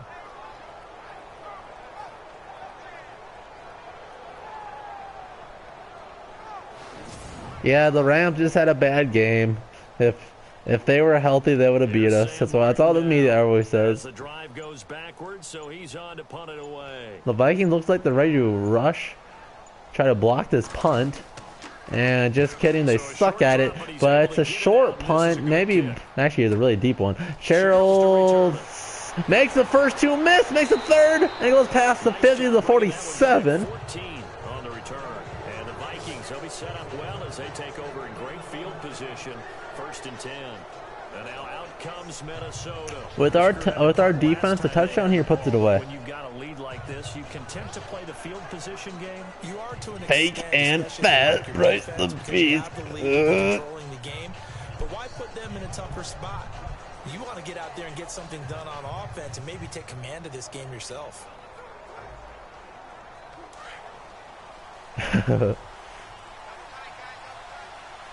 The Vikings line up with 3 tight ends on the bottom of the screen. Diggs at the top, Murray in the backfield, and a run with Murray. They pancake the whole Lions defensive line in sync. They all put him on their backs. Now that was an excellent run, and when you see that happen, Kylo Ren must be in the backfield as he put his hand down and put all the Lions straight on their back. wide receivers, all they want to do is catch passes. So when they block on a big-time running play and create extra space, you've kind of hit the jackpot there. Yeah, it will feel real good to pretty much win the division on Thanksgiving, though. Something to get filled up on turkey and Thanksgiving and stuffing. Have a good old time. And Murray already nearing the 90-yard mark. 2nd and inches is oftentimes an invitation for an offense coordinator to take a big shot. Score predictions. It's a division game. Division games are almost always close. But sometimes you just don't want to break tendency. Stay with what you are. Stay with who you know. Oh, man. My predictions are always god-awful. Even though my predictions video is my most viewed video. On a short drop, throws it to Rudy for a couple. And he gets it down to the 32. Give him a couple on the catch. It's 2nd and 8. Well, the strategy was No, I don't think I think our passing game's too good right now. I don't think the Lions have the defensive backfield depth. They're if I know right, their only good defensive backs are Glover Quinn, and they have Big Play Slay, who has been really off and on this year as far as what I've seen. So I think we could be in a situation where both receivers get close to 100 yards, maybe over.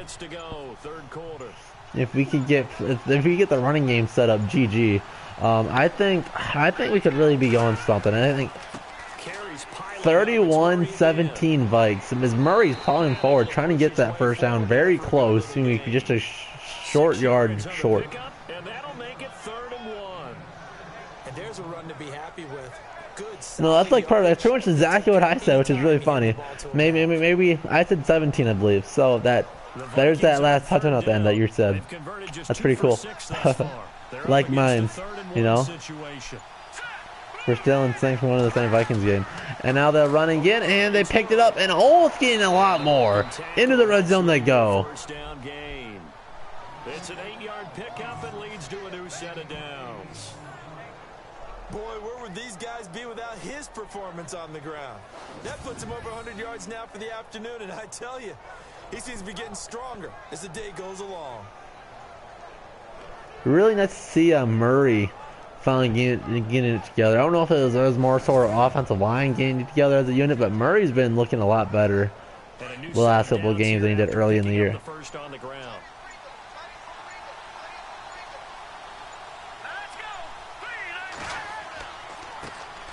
And Murray, they finally stop himself from right at the line of scrimmage. Not going to go anywhere. No gain on the play. It'll be 2nd down. And there's a nice stop for the defense. They've had a tough time containing this guy all game long, but maybe they can build a little bit off of that play, a little bit of confidence, a little bit of See, you should be confident, though. If you lose 3 times in a row against a team, when every time you play a team, you have a 50% chance to win, the law of averages said that we will dominate this game without a problem. And 3rd quarter here, you've got the lead. This is where that strong run. That would be a fun game last year. Just kidding. I feel so bad for the Colts, man. Not really. I feel bad for them because their GM's stupid and doesn't help them get a team around Andrew Luck. Andrew Luck should be a guy that's like a perennial MVP candidate. Close to first down, but he gets tackled and have to settle for a field goal. Not a bad play there. It's conservative. If Diggs can make that first guy miss, he can use that first down pretty easily. But he has him covered. Tackle him right when he caught it, and it'd be a 4th and 2. Yeah, but a nice job defensively to get to him and keep him short of the first. Oh yeah, that was the one. That and the Bears game were sad last year, man. You were there? Oh. Did you have to bleach out your eyes? On now is Kai Forbath to try the field goal. Oh, this is risky. This is from PAT range.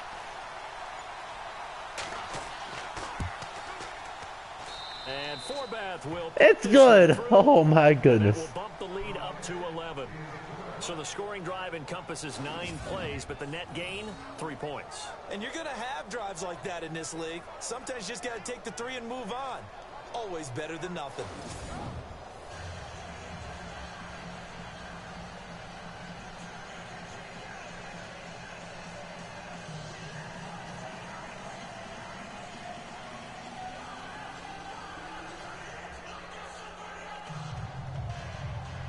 Six seconds left as the Vikings line up to make this game all but over with. Now it's a 2-score game, 11-point lead. Now to kick it away. Very hard to score 14 unanswered points against the Vikings. But the Lions are a team that loves to do those comebacks to the 20 to the 20 and stop right at the 25-yard line. And here we go.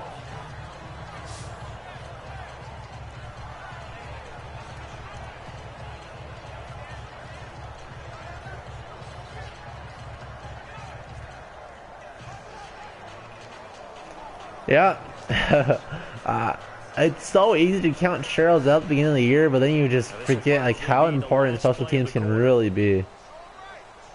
Like that Thielen fumble against the Cowboys last year, it cost us the game. If Sherrills was healthy that game, he'd probably win. And he's down to his right, and Kendricks almost had another pick six. The Vikings are trying to get their second pick six of the game. Three quarters have come and gone. We'll return with more after this. You're watching the NFL on EA Sports. The Falcons just botched the kickoff? Or did they fumble it or what? Trailing, but with possession of the football as we get set to bring you the fourth quarter.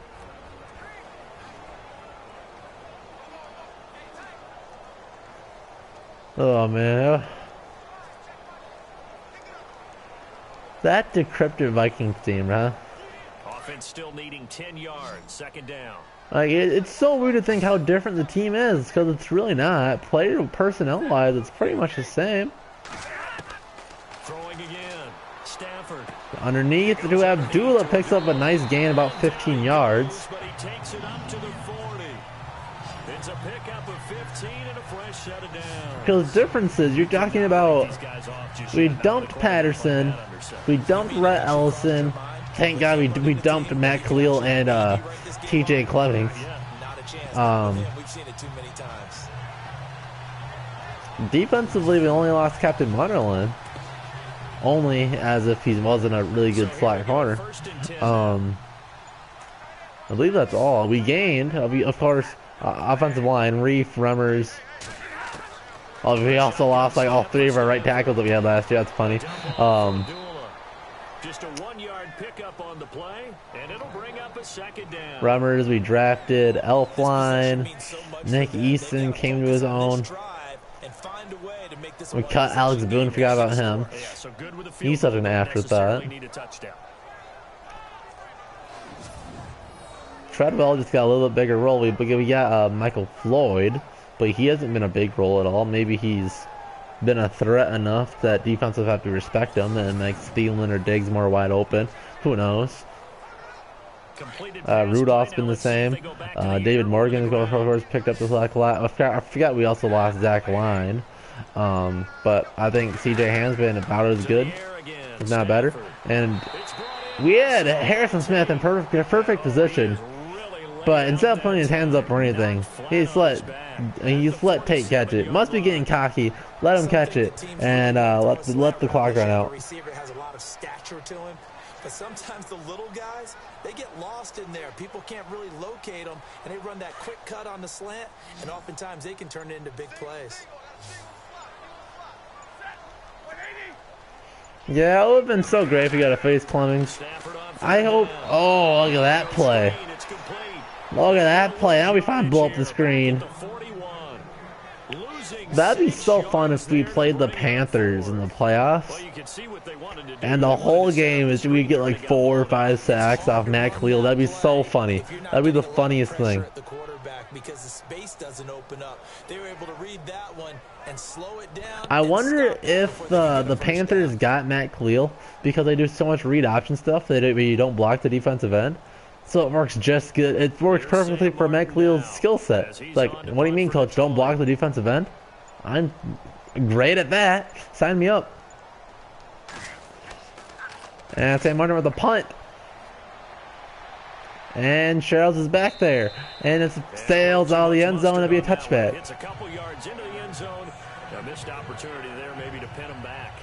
Now the Vikings offense gets set to take. Oh, did we play the Panthers in 3 weeks? Last time, but they didn't want 3 points because I kind of wanted Eddie Lacy. I thought that would have been a good pickup, but Murray's better, so I like it. Let's just go ahead and be frank about the whole thing. The only one happy about the 3-point kicker. Exactly. You put it through the post. That's going to help him in contract time. But that offense, they're thinking, let's get in the end zone this time. I don't know if that helped him in contract Week 12 in Detroit, 13 at Atlanta, 14 in Carolina. There we go.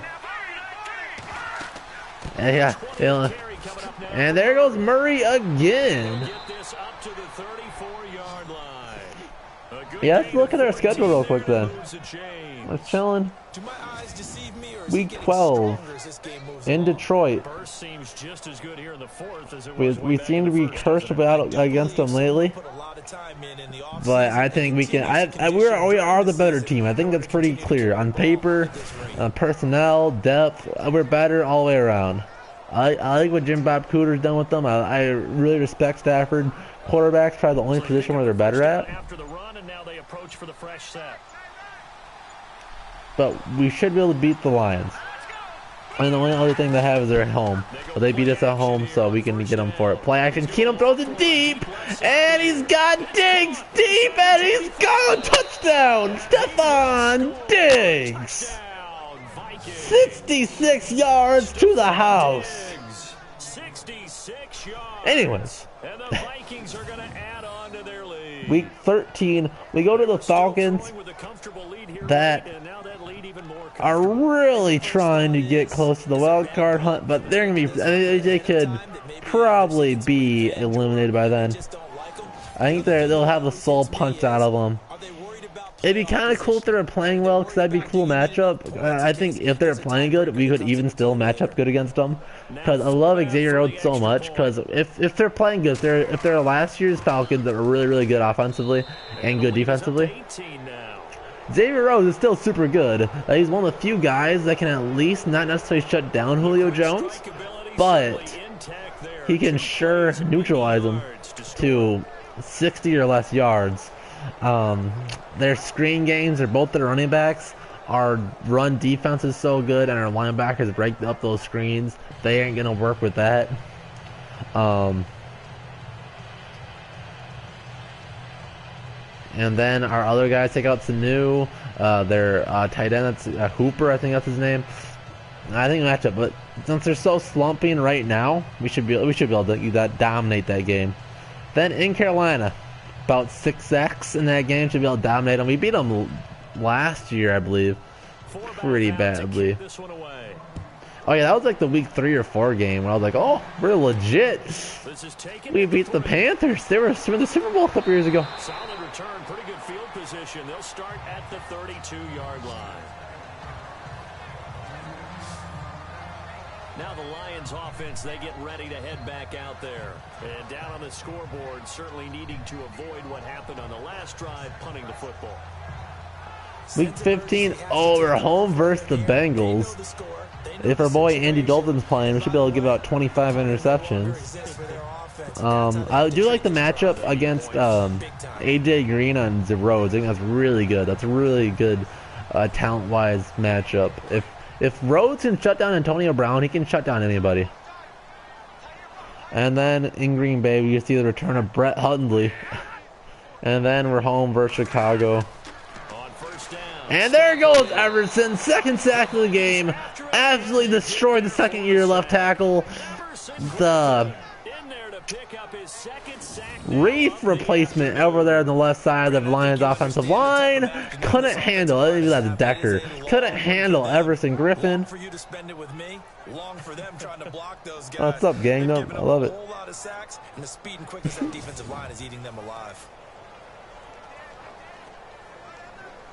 I don't think I'm that fat though.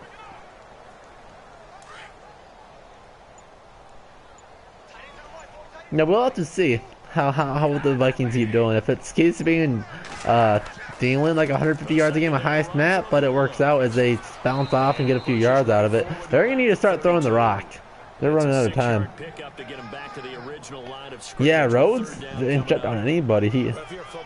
Rhodes early in his career getting matched up on Megatron's gotta help him so much. It's probably humbled him. Because I think he got destroyed a few times against Megatron, like everybody did. On third and 10. If they pick up a few yards here, it's probably 4-down territory. And Stafford throws it, overthrew him. See what happens. I think they'll have to punt it here. It falls down incomplete. This defense was definitely alert to the possibility of the deep ball, and they were more than ready for it. And then we get that bye. So maybe can expect more passes like that downfield. Even if we get a skid early in the year, maybe drop 2 games or something, we still should easily end the year with a 3-game winning streak, which should give us super good momentum going to the playoffs. And there's that 4-down pass. The Vikings are already in field goal range. No, I was talking in my last stream. You're probably gone. Well, we're talking about wide receivers and like really good ones. And they were, and I was like, I think they were saying that nobody will ever be as good as Randy Moss again or something like that. And I was like, well, it wasn't Megatron about the same level? I thought it was at least close. Like, Randy Moss was faster. He was the better deep threat, but Megatron with his just giant ability. Really nice starting field position here. Yep. I saw the Justice League. If Ryan and anybody else here, have you guys seen Justice League? Because I saw it on Saturday. That's a really nice theater, by the way. You really should check out AMC theaters. If you guys have seen Justice League, we can talk about it. Oh, I don't want to get into spoilers and stuff, but overall, it's really good. Oh, you haven't seen it? Hold on to that ball. You know, I do think it'd be kind of knowledge that Aquaman's just an awful hero, but won't get into it. For the most part, the characters are really cool though. But you don't mind spoilers, okay? Because I'm not really good at talking about plot, anyways. But that was such a just Wonder Woman and the Flash absolutely carried the movie. Batman was okay. He's Batman. Except for the solo Batman movies, I'm usually not a big Batman fan because he's so outclassed by everybody else. They make fun of it too. Like, what's your ability? I'm rich. He's playing off as a comedy how bad he is. Flash is really funny, but as far as fighting, he's pretty useless. He's just fast. Like, they kind of made fun of it with Superman being like just a faster version that's also way OP. I would have liked it a lot better if they would have kept Superman out of it, because it felt like. So the Vikings second pass, they score here. It's back to Murray, and he plows forward for a few yards, close to a first down. Didn't get it. Yes, he can get him second down. That'll be another first down. Another thing I like with the game, I know I'm all over the place right now, but another thing I like with the game, whenever the Vikings got a first down, the fans are gonna go crazy too. And it's good for Minnesota Vikings first down. Gain some yardage and put the onus on the defense. Do they have to use timeouts? What are they going to do to stop? Aquaman was completely useless in that. I thought Wonder Woman was probably the most rounded character. So now it's first and goal. But yeah, if they would have just been the main squad, would have got involved to fight the big bad. Like, it would have to nerf him, of course. He wouldn't have to get as strong of a guy because Superman was needed to beat him, so everybody else wasn't very good compared to him. This drive is pretty clear. Almost feels like old school fundamentals, doesn't it? Want to impose their will on the defense. I mean, Superman was cool. Just like once he was involved, it's like, well, everybody else sucks. Superman's the MVP around here.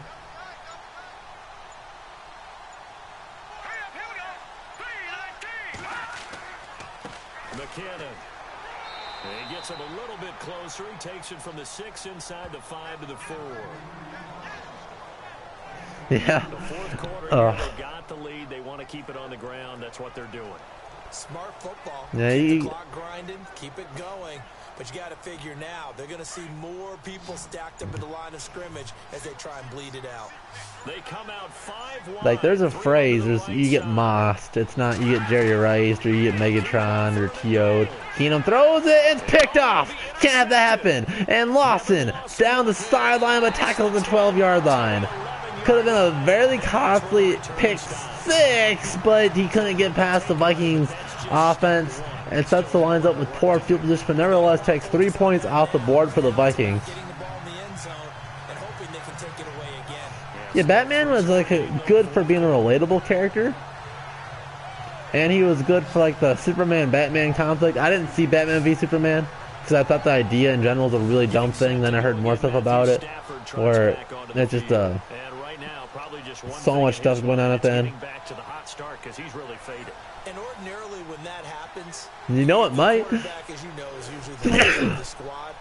Now there's probably a silent camaraderie that comes around. You say 24? They need 11? Don't worry about it. Let's go, big fella. I don't know how they're getting 11. He tends to pick things up, and they tend to play well.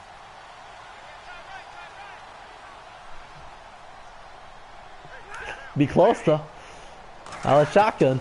Is Stafford. See if he can get a pick six here. Nope. It's underneath to Abdullah. Abdullah's got to be the number 2 receiver. All of underneath throws. It'll be a gain of 9, and it'll be second and about a yard. Decent start to the drive, but let's face it, they need a lot of things to go. Yeah, no, you're looking really close. Yeah, they're going to run their 2-minute offense here in this game, but this is for future games. Can they get better and be ready for the next time, hopefully with a chance to win? But the Flash, overall, like the funniest character. That was pretty. I think that's pretty clear. Right? Only rushed 3, and now it's another fumble. Back-to-back turnovers.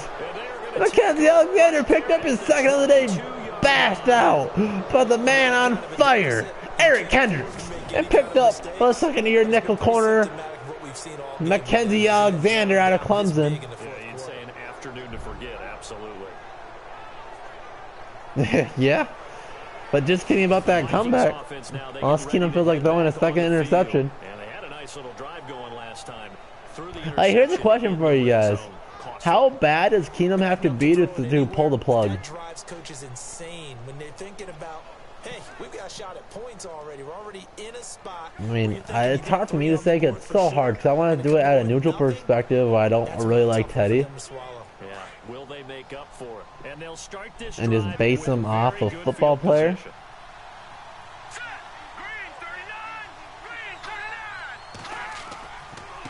Now a handoff here to his running back. And he's going to fight his way. I think if we're talking about a full game, because I am in the idea that Keenum's on really thin ice. Well, that's a pretty good drive starter right there, and I don't know, if he does like a full game stats where it's like 1 touchdown, 2 interceptions, like 220 yards, something like that, I think anything that or worse. Because as soon as you take your foot off the gas, it's real hard to put it back on and mash it, because once everyone's emotions come down, and there he goes. Again, so I think he may want to keep him cranking high right here. Give him 4 on the carry, and it'll make this a 3rd and about 2. And in this situation with the lead, 4th quarter, they're liking keeping the ball on the ground, I'm sure. That's just smart football, but you know the defense has to know it as well. Yeah, and if it's like 100 yards, even 1 or 2 interceptions at halftime, I wouldn't be too surprised if he pulls the plug then. The interesting thing, what do they do if Teddy stinks it up? Do you just roll with Teddy and see what happens? Or do you just go play the hot hand after that? Because if they both stink it up, all of a sudden you're in a bad situation. I've got an idea. Let's skip racing to the airport at the end of this game. Let's go to the post-game press conference. I have a feeling that the quarterback of this winning team is going to be giving a whole lot of credit to the running game and the offensive line. Yeah, I was just going to say the offensive line, yes, carrying the ball has been key, but those guys up front, they've made a lot of space. So the run moves the chains, and here we go on 1st down. That's all right, MLB game. If I have time, I'll do a highlight of this. And Murray, untouched, touchdown, right down Snooky's vagina, untouched. And just like that, Jacob's spiking score got blown out. And he certainly played a pivotal role with those 2 TDs and why they're up on the I think it'll be simple. I think Teddy would have more leeway because they'd be like, oh, he's rusty, he'll need some time to get better. He wants to continue to do so. But yeah, if he doesn't look good, I think Zimmer's smart enough to pull the plug. And it might be like a Bradford situation where they let him go a little bit too long. But hopefully they're bad enough like the Bears that would be okay. But it's going to be a very interesting playoff time for the Vikings. Depending who's the quarterback at that point. A lot of people are just like, stick with Keenum, we're running with him. I don't really think that's how it works. I think he played the best quarterback. I mean, if Keenum's really just the best quarterback for a system, then go for it. It's not just Madden overall stats. That's going to be a thing. There's so much that goes into it.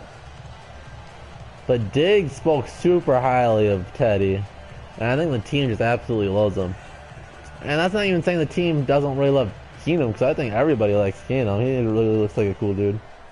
Forbath out to kick this one away. When did I get the news I was going to the game? It was really cool. Apparently, Morgan, she planned it out. Here's the Detroit offense now as they head She, back onto the field. my girlfriend planned it out like a month beforehand. She, like my parents, her parents, everybody else knew but me. And, she hasn't driven up to the cities before, so she was going to do that and just kind of show up at my house. But her parents don't want to drive in the dark here. So she ended up driving, Saturday morning up here. And I met her and drove the rest of the way. And pretty much right when I met her, she pulled out the Vikings tickets and showed me. So it was Saturday morning. It was really cool. She had the whole thing thought out. She thought the whole thing was a fun thing as Vikings or the Lions jump off sides. More the false start. Expect this from the visiting team when playing indoors, but not the home team. They're supposed to get all the advantages, right? The home crowd's supposed to help them. They forgot where they were, perhaps.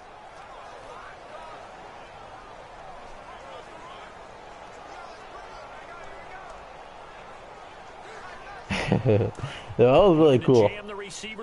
And don't worry, she was bringing me to all kind of jewelry stores for the rest of the day. So I know I got myself into. So underneath, those are good passes for the Vikings. Let's keep the clock running. We're okay with that. Get to the 29-yard line, brought down there. 4 yards on the pickup, and that'll bring up a 2nd and 11. Hey, that's cool, MLB.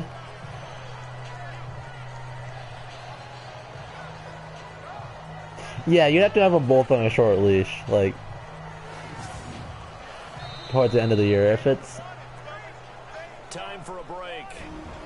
I mean, it'd be interesting to see. Like, I think the biggest thing for me is just curiosity, because I really want to see how good.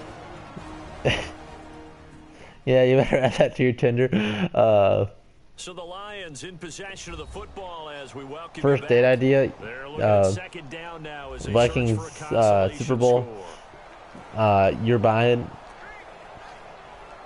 Then if she swipes right to that, you're in.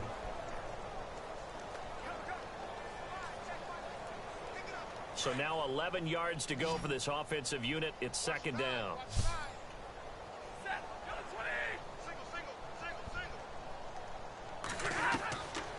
And Vikings bring pressure, and Golden Tate dropped it. Big hit by Anthony Barr. And brings up third down. Another wayward pass. You know, things started out poorly in this game, and to be frank, they just really haven't gotten much better. And all that does is embolden a second. Definitely a really cool thing. She was really proud of it happening. It was a fun thing overall, because it's not like it was just for me too. She's a Vikings fan too. And then back-to-back jobs for the Lions. 4th and 11, they have to go for it. And down by 15.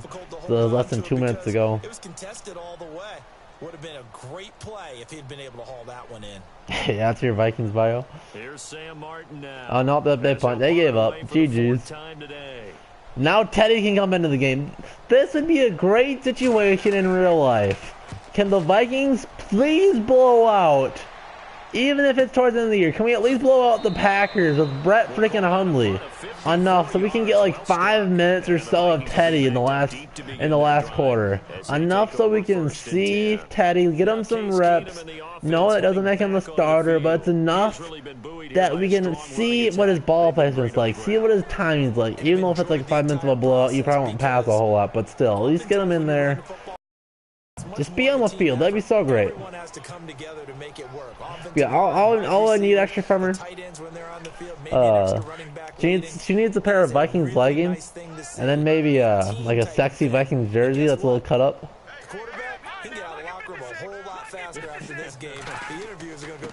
And Murray to the outside, bounces it, then he gets turned back inside. The crazy thing, Jacob, is that Keenum's stats are pretty god-awful this game. It's been a Murray show. A Murray and a few first down passes. Keeps the chains moving.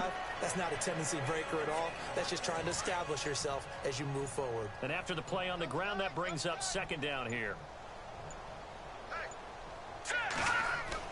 And they're blitz, and Murray bounces it. I don't know why he tried to juke out Casper, but he juked and then big play Slade turned him down at the 25, brings up a 3rd and 3. Doing a good job upstairs. They'll file away what they just saw from the defense right there. They sold out to stop that running play. I'd say keep that in mind. They want to try that. She's not like so hardcore into the football that I would think she's a lesbian, like whereas like the Vikings horns. Like Vikings on 3rd down. They're right at about the league average, 40%, 4 for 10. Here it's 3rd. You know, like chugging like a pitcher of beer the whole game. Now a handoff here to his running And look at that effort by Murray. That will end the game. There we go, 38-13. If you guys want to go, I can play this game me style. Or I can play online or something. If you want a little bit more Madden. Because this kind of went by kind of quick, I'd say. Well, if you guys want a little extra more, I'm not in too big of a hurry. We could do an extra game quick. Clock time expires. If I could speak English, it's not my. I'm not foreigner. They were not at a premium. They were pretty easy to come by. They were, but it was fun, wasn't it? Because both teams finding ways to click. And you know, people down for some more. Do you want me to hop online, which is okay, but let's deal with the lag and stuff. Or even though I get just as pissed when I play offline. Or do you want me to play the Lions? I have a Hall of Fame team we could try out if you want to watch. If you want to see some Randy Moss, I could toss it up to Moss with Fran Tarkenton. It's not a perfect Vikings Hall of Fame roster, but it's getting there. I'm pretty sure it's missing a fullback still. Play the Lions with the normal Vikings team.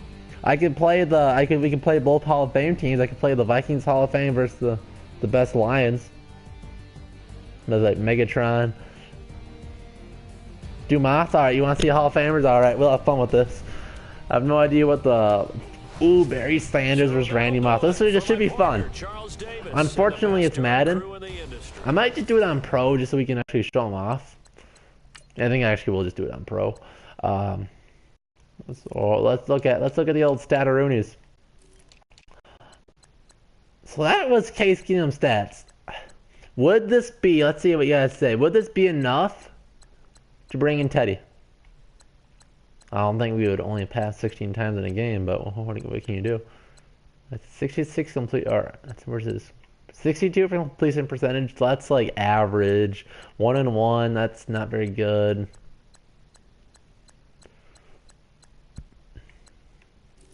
Rushing. Murray being crazy good. The perfect game for Murray. Buell was good too. McKinnon did his thing. 6.8 yards a carry. Holy cow. And he was really good too. Receiving. Diggs. And look at in Madden it's opposite. Thielen can't do anything in Madden.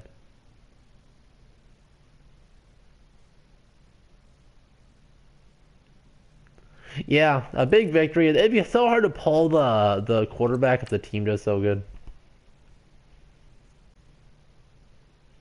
I don't know. I really shouldn't be on the start Teddy train. I should just be on the win football games thing. But it's so hard to not like want to see.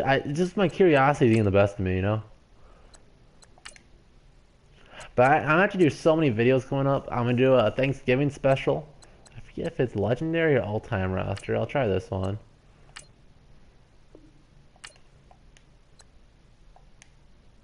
They're both Hall of Fame rosters. One was just a newer one I got that had more players.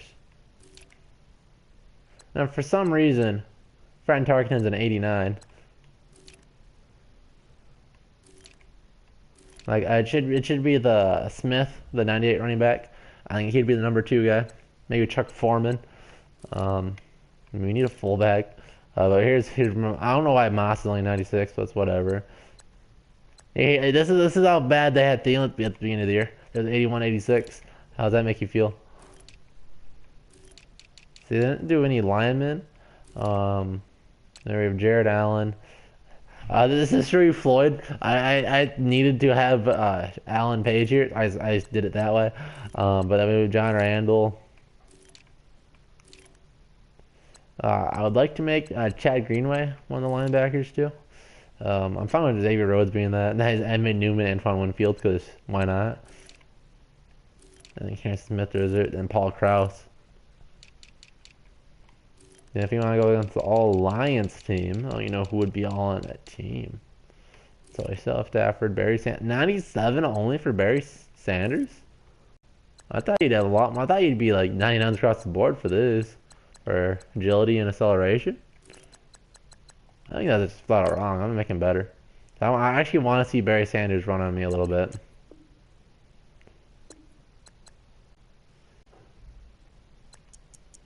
I'm pretty sure he deserves something like that at least, you know? He had a fumbling problem, didn't he? Didn't like all the good running backs fumble a lot? You can tell me if I'm wrong on that, but I'm pretty sure he fumbled a lot.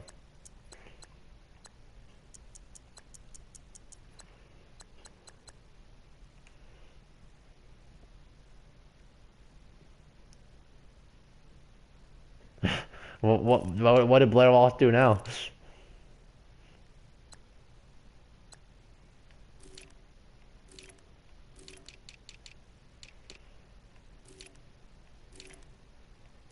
Oh, they have Sue back.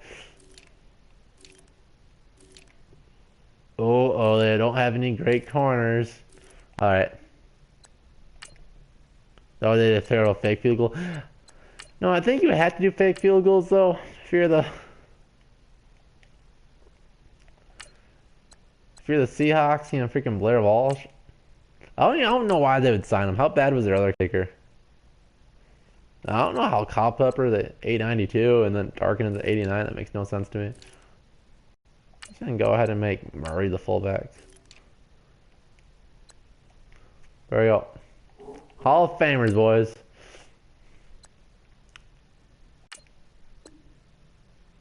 Seven seconds to go in the half. And we're still only at 89 overall. How about that? Oh, shoot, it's not this one. Custom game. Get out of here. Well, it looks like we're playing the Rams, but it's okay. We'll play whoever the hell the Rams have on this roster. Yeah, they let Hauschka walk. What didn't he have a really rough year last year? Wasn't there some reason behind it?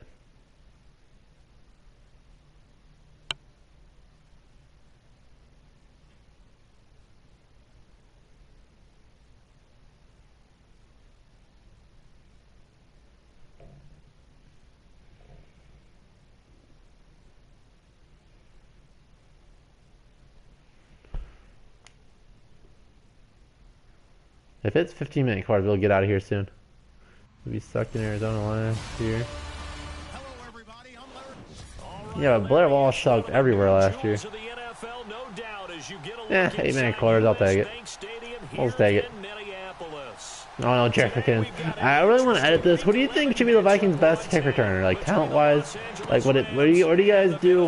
I think I would rather do Moss, and I could just keep him as a wide receiver. Or, I mean, not Moss, but Harvin. Keep him as a wide receiver.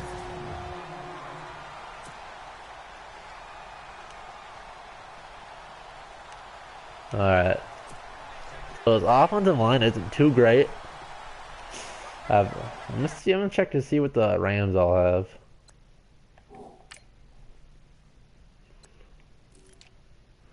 So they sell Jared Goff, I guess.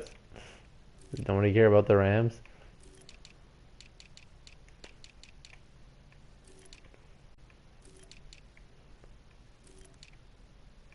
So no Hall of Famers yet. Alright, screw it. So I guess it's the Vikings Hall of Famers versus the Rams nobodies. So this should be a fun one. So,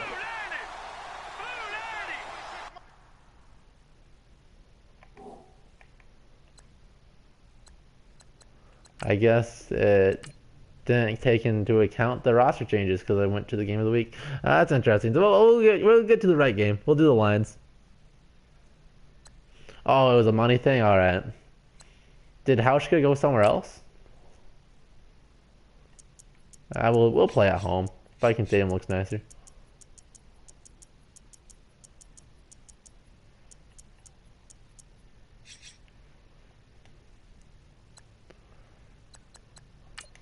Look at old school uniforms.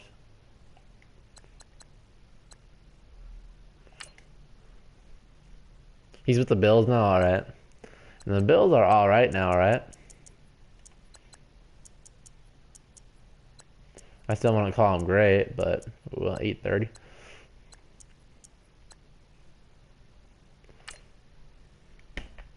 I think the Bills are like the number one team in turnovers because Micah Hyde's doing really good.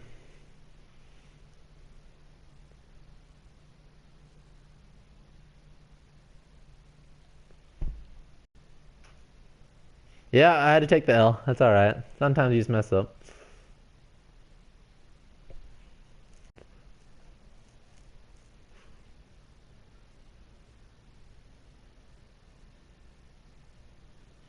Oh yeah, didn't the Tyrod Taylor? Am I thinking about the right team? I think so, yeah. There's been so many weird blowouts this year though. It's been all over the place.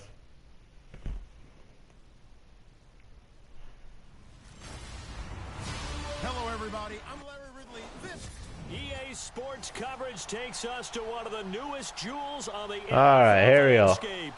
It's now Cheryl's. In Minneapolis. Tonight we've got the Get a jump start. Now we go. Juke. And he'll make it across the 20. All right, here we go, boys. These guys will set up shop at the 23-yard line. And the Minnesota Vikings. Let's go, Fran. Fran, the man. Can you imagine this roster? You got Diggs in the slot. Oh, get Moss on a double move over there. Here's a play fake as they set up to throw. See ya. See ya. Let's go. He got Moss on the first play. It really bugs me. I really need to change that. Moss needs to be 84. That is a travesty. 48 yards. There will always be a place for methodically. Yeah, no, the Packers just had such awful. Any team that puts so much money into one player, this is such a mistake. Yeah, Gary, it'd be so nice. I think we're due though. I don't think it's like a curse. I think we're just due. You can't shoot yourself in the foot, 4 games in a row, right? And this is my all Vikings roster, by the way, if you just came in. And there's the pulling guard, Peterson up the gut. Down to about the 22 here. 7 yards on the pickup there, and it'll leave him with a 2nd and 3. That run right there was an offensive line coach's dream, wasn't it? Guys picked up all And if I make this perfect, would Shanko be the number 2 tight end? Or should I just do like a running tight end like Klein Sauce or something? And Klein Sauce was a lot of fun. Successful as he'll get back to the line of scrimmage and no more. Call it no gain that time as it's going to leave him. If you guys want me to like stream this sometime and we can figure out overalls for all these players, that'd be a lot more fun than just me doing it. Start the drive, not much sense. Back to throw. Just enough. We'll take it. And he gets this down to the 18. Good enough for a first down. It's a gain of 4 there, and it gives him a new set of downs. Oh yeah, we got Peterson. We good. First down, We get to the outside. I wanted to bounce it right away. Would have had a nice game. Yeah, Case Hayward. Yeah. And the DBs they let go always had a great year the year after, right?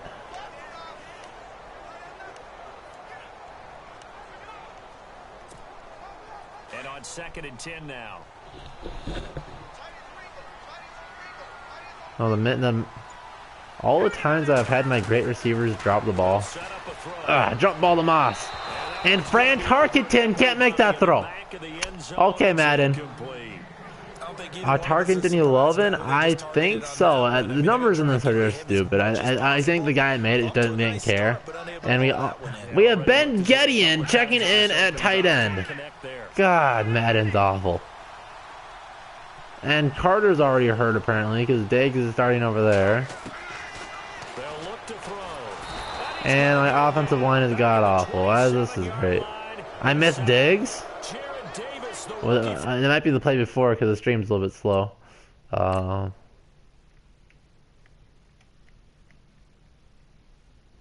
don't think he was open. That was probably the play before. Should we make Blair Walsh the best Vikings kicker?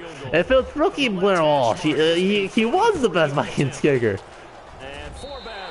Like rookie year Blair Walsh, like this kid's like the best Viking kicker he's gonna be the best kicker all time. Like period. Oh, the overthrow? Yeah. Well, I was going for Moss. It's a corner out to Moss in the end zone. It's single coverage. He should catch that all the time. But apparently my quarterback can't do it because it's Madden on an All-Pro, and everybody on All-Pro is like a 60 overall.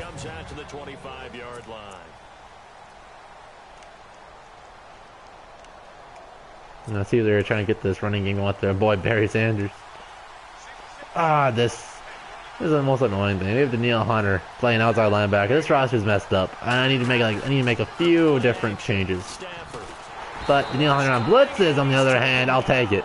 Danielle Hunter in there to make the sack. He buries him for a loss of 10. Well, so much for setting the tone of the drive offensively. Giving up a big sack to lose. That's why I don't hate him in bars or left outside linebacker. It just messes up the whole depth chart. He'll be brought down right at the 30 here. It'll be a pickup of 15 as that'll lead to third down. I don't care who you put on him.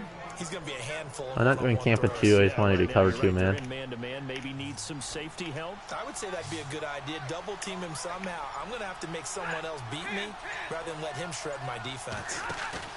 They're really going to run it? No. Now Stafford. I had Jared Allen. Oh, they had the middle of the field. He's got a man wide open, complete. And he's brought down, but not before getting across midfield to the 45. I don't care how many times we say it. I still get a kick out of watching quarterbacks and receivers do the pass tree in pregame warm-up. But I always remember that when we go to practices, we see that after practices as well. They really tune it up, don't they? They tune it up. They know why they do it for these situations. Come on. And they build that trust, and that's why they're able to find it in this type of situation. Cover me 2 man here. I don't actually press them. You know, really should change the depth chart and make Danielle Hunter not a linebacker.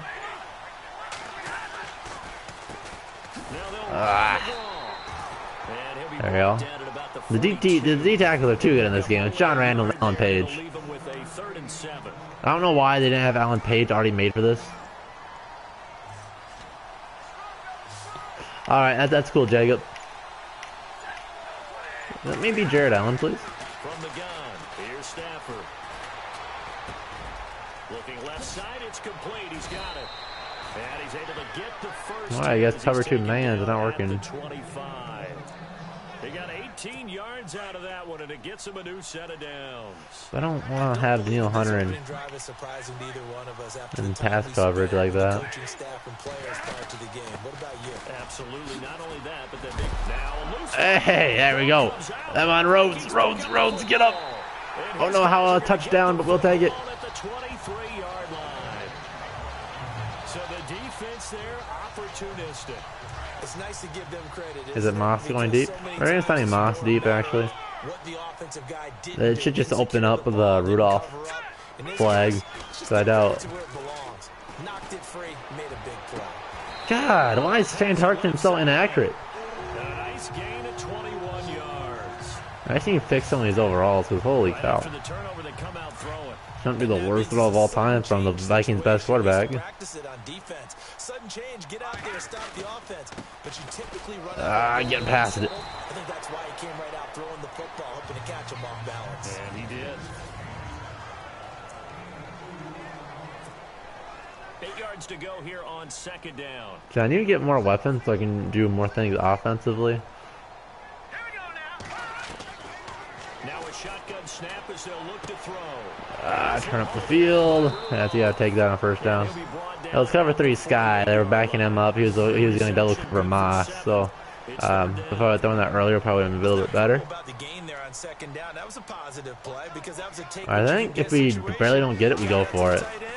This is Madden. They only get 2 there, but on 3rd and 1, that's all they needed to keep the drive going. See if they do anything stupid here.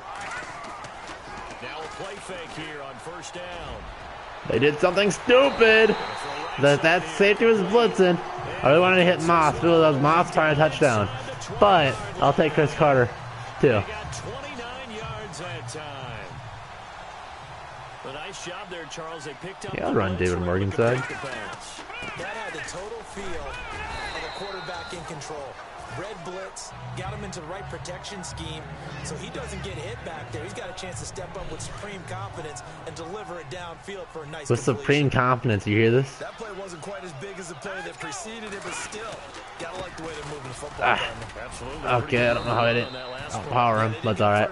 But still, you'll take runs. This is like Adrian Peterson. He's a little bit slow. Still a couple yards short of the first as the 3-yard gain brings up a third down.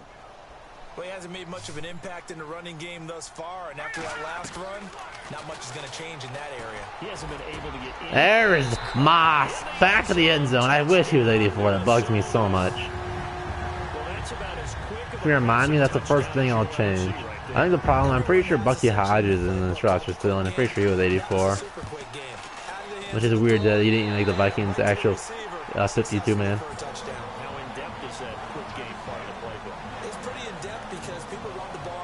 What do you guys rather, rookie Blair Walsh or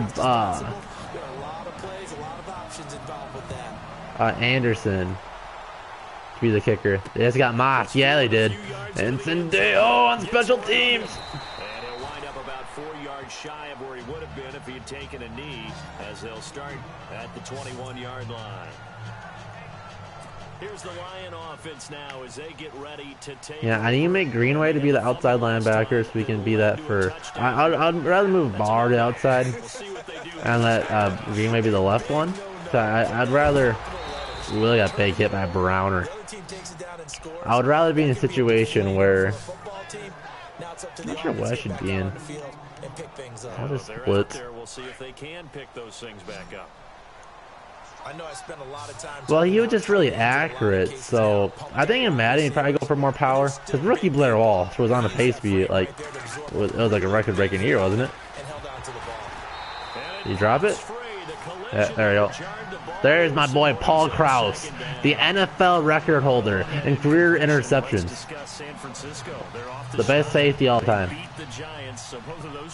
I don't know if I can really say that because Ed Reed was really good. There's two really good safeties. The career interception is a hard one to beat. Jared Allen. Look at Danielle Hunter. Look at Danielle Hunter in coverage. Where's the win? I think they're going to win this week. You like them this week against Jacksonville? They're at home. I like that one. I'm identifying Baltimore down the stretch. Oh, you got Baltimore down the stretch. We'll see. I think Cleveland, this is the week. To throw on third down. Stafford. How are we doing that? Open receiver complete. And he'll be knocked down sideways. See, for Anderson, what I would do for him, I'd be like 90 kicking power and like 99 accuracy. And I'd make him clutch. Or actually, I wouldn't make him clutch. I'm not sure. Oh, I was hoping it was a play action. I was gunning for him.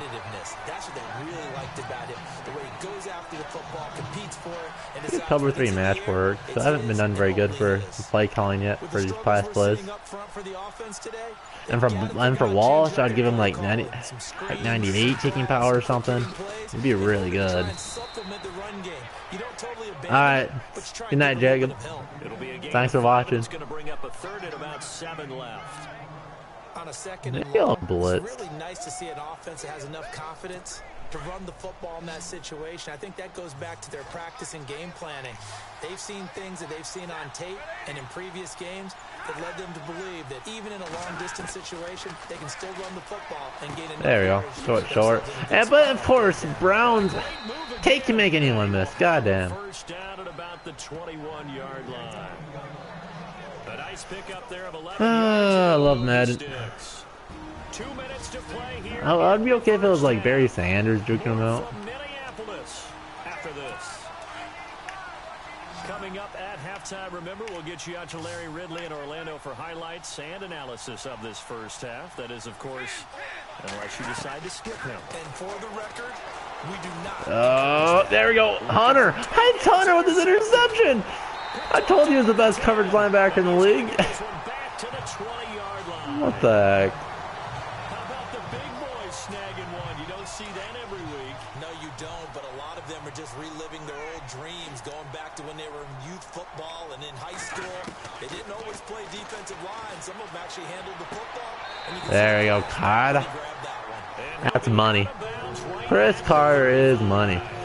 And with this roster, I'd probably just make this year's Thielen and Diggs. If you're running out route, it's likely Put you're gonna end up near the whoever you sideline. want in the slot. What did we just Probably if you're see? Madden, you're probably going You got it. The benefits probably of going practice, toe tapping, Diggs. foot dragging, picking it up and making sure it was a catch.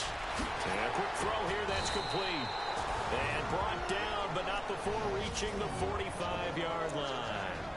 And now before this first down play, we're going to get a timeout here.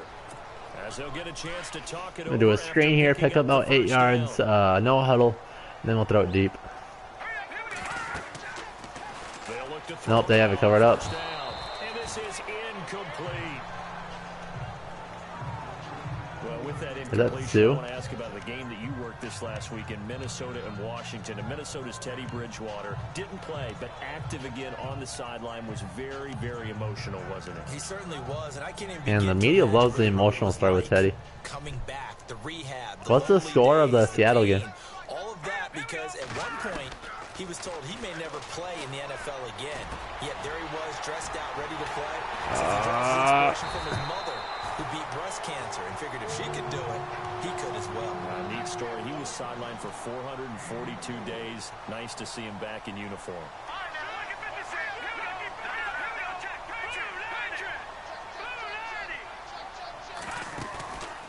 He'll drop to throw. Yeah, it wasn't the best choice, but I should have let the clock run. We had time. Whatever. As they'll talk things over prior to this upcoming second down play. So they complete the pass, and now they face a second down.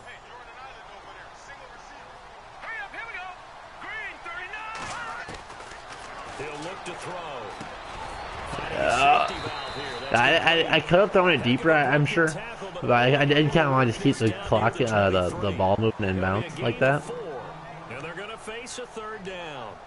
And a nice gain and a broken tackle along the way, and really we shouldn't be surprised, should we? That's what runners do, especially the best ones. They break tackles and gain extra yardage. It was a good 20-for-20, so it's that close. That's how bad. That's how much worse the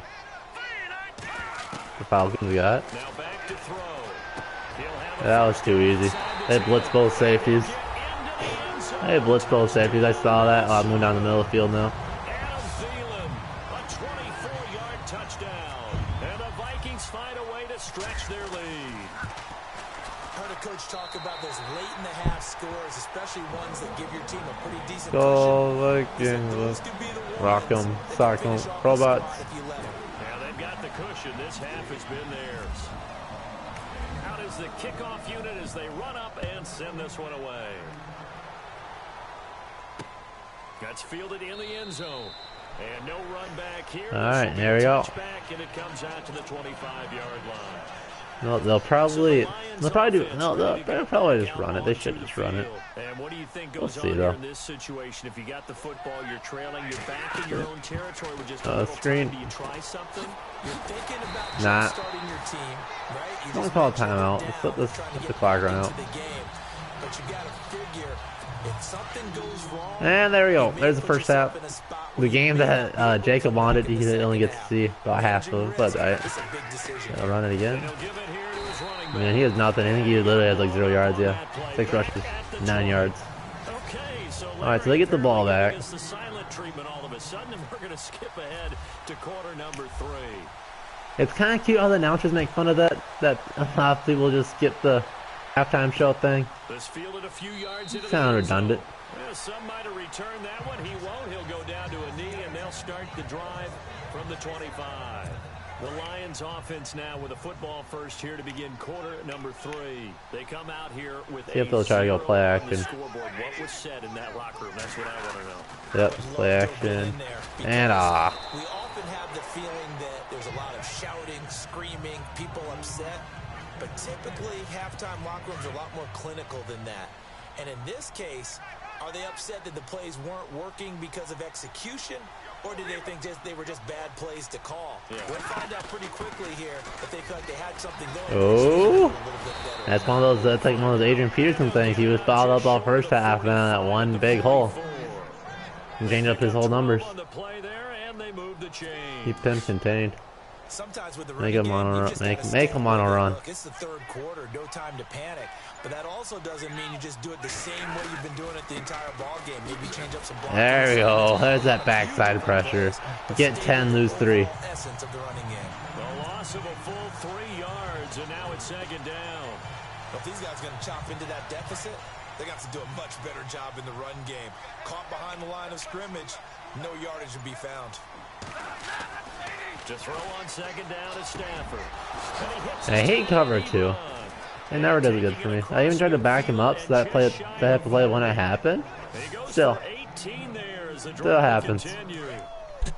And after that completion, you can understand why so many teams in the league are emphasizing speed on defense at every position. The tight ends have created so many tough matchups now. Go Jared Allen. I'm going to do the hurdle. Come on, tie him up.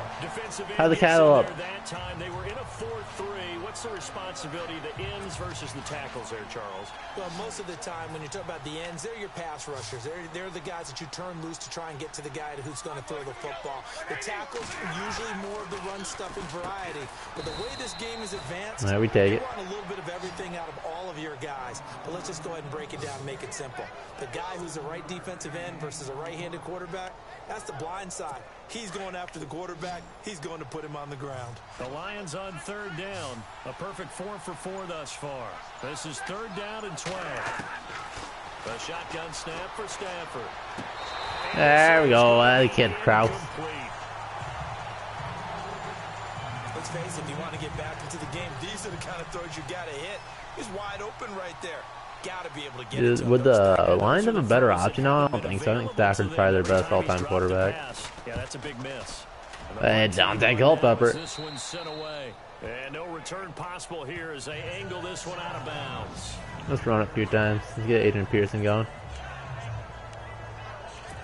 He doesn't like running out of the shotgun with the Madden, so he don't give a shit. For their first possession of the second half. They're really trying to take this away from me, but Put-away drive, isn't it? They score here, especially a touchdown. It's almost out of reach.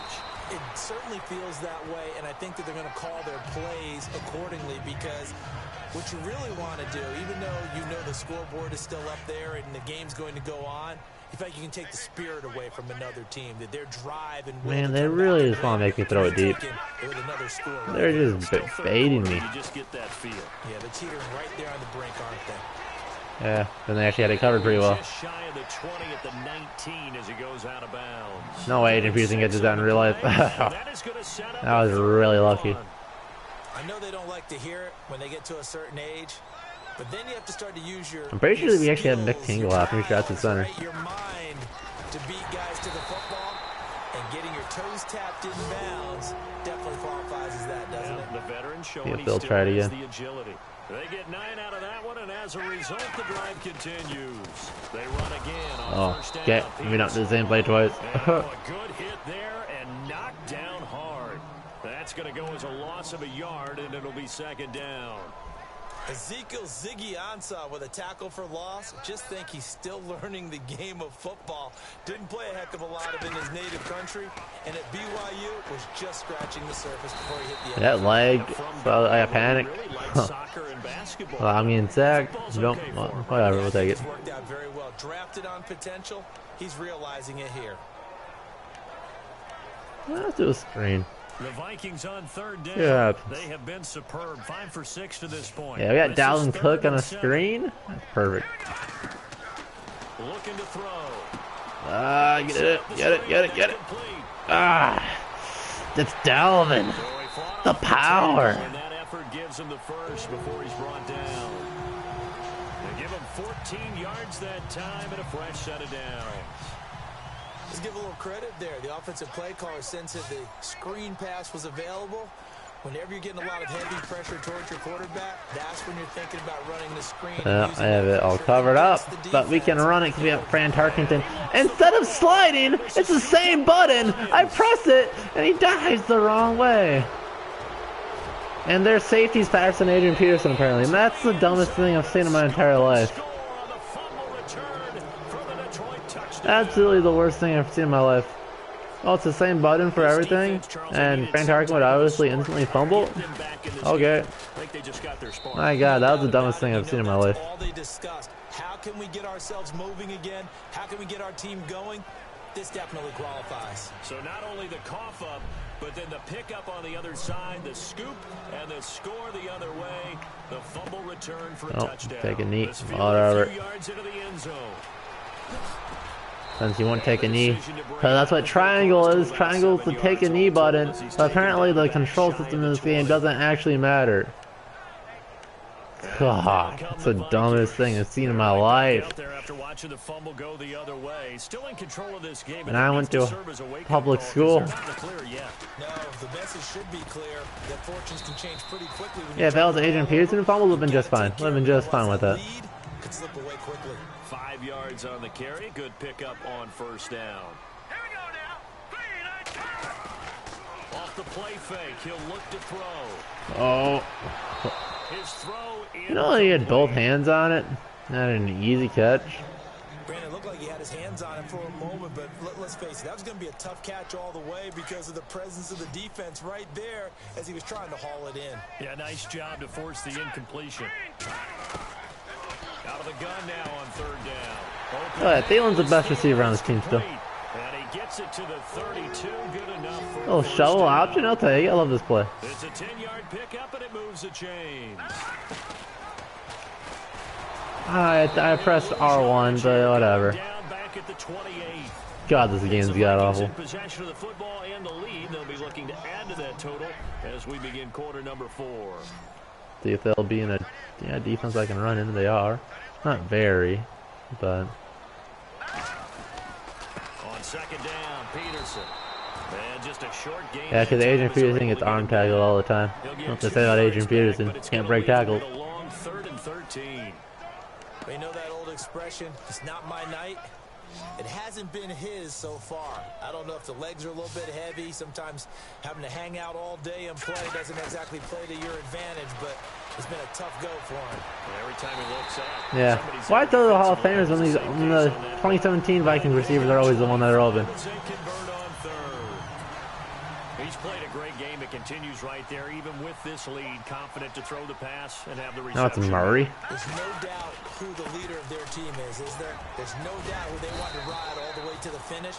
Because strategy would tell you, run the football, run the clock down. Instead, they're letting him throw it because they feel that confident in what he's getting done. So the solid run on first, and I would imagine no real hurry to run that second down play. No, it's all on your quarterback now. He's going to keep an eye on the play clock and bleed things down. David Morgan, the best tight end in Vikings history. 3 seconds left on the play clock. Unless, of course, you're playing a video game, you're trying to run it up on your friend. Nice touch. Cold-blooded, too. As far as tight ends go, this Unless you're playing a video game. Wow. More of an inline blocking type of a tight end.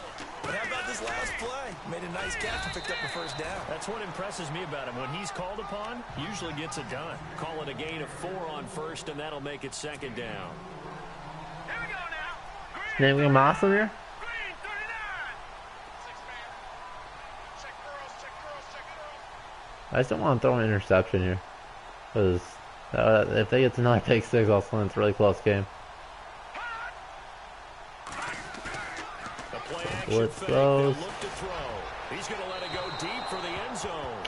Or he doesn't, the accuracy to get close. Full stupid. Those throwing windows get a lot tighter near the end zone, don't they? And here's the thing. You already probably have 3 points in your hip pocket. You force a throw here and give up an interception, you come away with nothing. Especially tough in the middle third of the field where he threw that one. You know how Chris Carter led like the NFL in catches when he was playing? He didn't he have the record? I know he would totally catch that ball. But since this is the Madden 17 experience, he would obviously drop it. Absolutely pissed me off when you have like a 99 catching rating and Kai Forbath can barely make a 44-yard field goal. I love this game. It's unbelievably realistic. Fran Tarkenton, the first scrambling quarterback, instantly fumbles when I actually run with him. Instantly fumbles. But 3 does give him some breathing room and lets him build up a little cushion. And the decision to break as he's up a yard or two Oh, shy good one. of the All right. 30. Can't be pissed though. We have a 13-point lead. So here come the Lions. But I'm still gonna be now. pissed though. But it's gonna Guys piss had me to off. punt last time. It has not been a very fruitful game offensively thus far. They haven't even made a trip to the red zone. And I know that everyone's going crazy on that sideline because that drives you berserk to come off the field. Not as you said, not even get to the red zone, let alone put points on the Is that board. Alan You gotta Page? just take a deep breath, relax, try and figure out Look what at is my boy working, Alan and go Page. more of that. Fourth quarter, every drive so critical, and you figure may only get one more shot after this, so a touchdown's imperative on this drive. It is, but you also have to think to yourself in play calling, don't hold anything back. Don't save it for the second touchdown. You got the first one for the second one to even matter. And they'll take him down at the That Calvin's 31-yard dead. line. They'll get 9 there as that sets him up better for third down. They're giving those short little routes, tackled him in bounds too. They're just not wanting to get beat over the top. Yeah, and if you can't really get downfield, take the short routes. But now you got to have guys who can actually break tackles and increase those gains. The Lions on third down. They've been near perfect, 4 for 5 to this point. This is 3rd and 7. Out of the gun, Stafford. Hey guys, 5 for 6. It's complete. Because Joey Browner would hit at you as hard as he can, and he can catch it. Got 18 yards out of that one, and it gets him a new set of downs. Now, correct me if I'm wrong. Chris Carter Down instantly 2 dropped scores. it I don't think he by some needed nobody. much just yet, but you An can't take absolute your time. god awful Yeah, guy. even if you don't want to commit to full 2-minute offense, you have to up the tempo, up the urgency. Maybe you're starting to call 2 plays in a huddle each time you snap the ball. I don't know why Stafford was looking like a ballerina that time throwing, but we'll take it. State is about location. Well, guess what? When it's a slant route, the quick ones, timing, timing, timing. Got to be able to lead your man with the football. And the timing off right there, threw it behind him. 2nd and 10, Stafford again. Ebron with it over the middle. 4 yards on the completion, and it sets up a third down. That was an okay hook up there with his tight end, but unfortunately, they didn't get the kind of yards they had hoped for. That's going to bring up Pushing third on a down. cover too. Let's see if I can bait him into They will something. need to run another play here Oh, before the the 2-minute middle of the warning. field's gonna be wide open though. I'm gonna scout that out. On third down, Stafford. But just kidding. The only play where he's supposed to be covering, he caught the ball right there. He goes for 18 there as the drive. I'm just gonna keep him in bounds. So it's actually good for me. But still annoying. I want to cover him on a third down, but I guess that's absolutely the most impossible thing in the history of mankind. So the Lions in possession of the football as we welcome you back. They've got a 1st and 10 as they search for a late score. I think Alan Page is even playing. Stafford on 1st down. Oh, it's a screen pass. That's complete. And he went nowhere. Well, he went backwards. Back to the 33. It's a loss of 4 there, bringing up 2nd down. Decent chance Alan Page is in one on the depth chart right now. Throwing again is So I Stafford. forgot to change it. Looking left side, and it's complete. They call it a gain of 19, and it moves the chains. 1st down now, but the clock continues to move. From the red zone now, Stafford. And he'll be out of If it's a bounds. late hit, me so pissed. Nobody was even close to him. Yep, he's on his back. Give him 15 yards or half distance of the goal, whatever it is. Where's the high-low? Well, when you're leading in the 4th quarter, Oh, hold that's it. not the penalty. Not at all, and now your discipline. That actually doesn't exist in this game when you're playing. At this stage of the game, you can't have those kind of plays.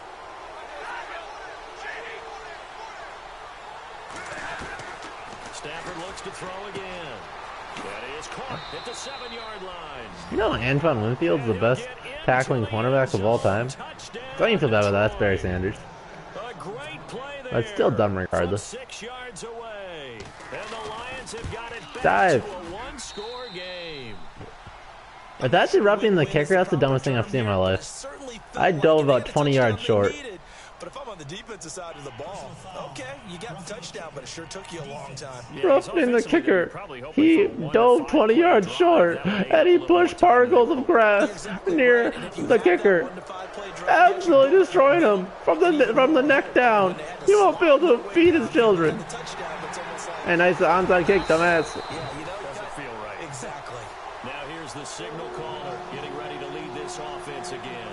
And the the stats on the screen tell the story. A great start. A great start and a bad second half. Even though the second half was only full of 9 throws. That tells the story of how good he's been. Despite the fact he had a tough first half, he was locked in, right? Rocking and rolling. They came out, made their adjustments, got their confidence back. Now they're causing him all sorts of trouble. All sorts of trouble. See if they stay on the ground for second down. Hey, hey, got his right. Watch that in. Hey, let's go. That one looks like he'll throw here. Firing quickly here, and that's complete. Yeah, they get dumbass. This is like a Hall of Fame team, dude. I downloaded it, so it's got Hall of Famers on each one. It's not perfect by any means. It's somewhat messed up at some points. Like, numbers are off.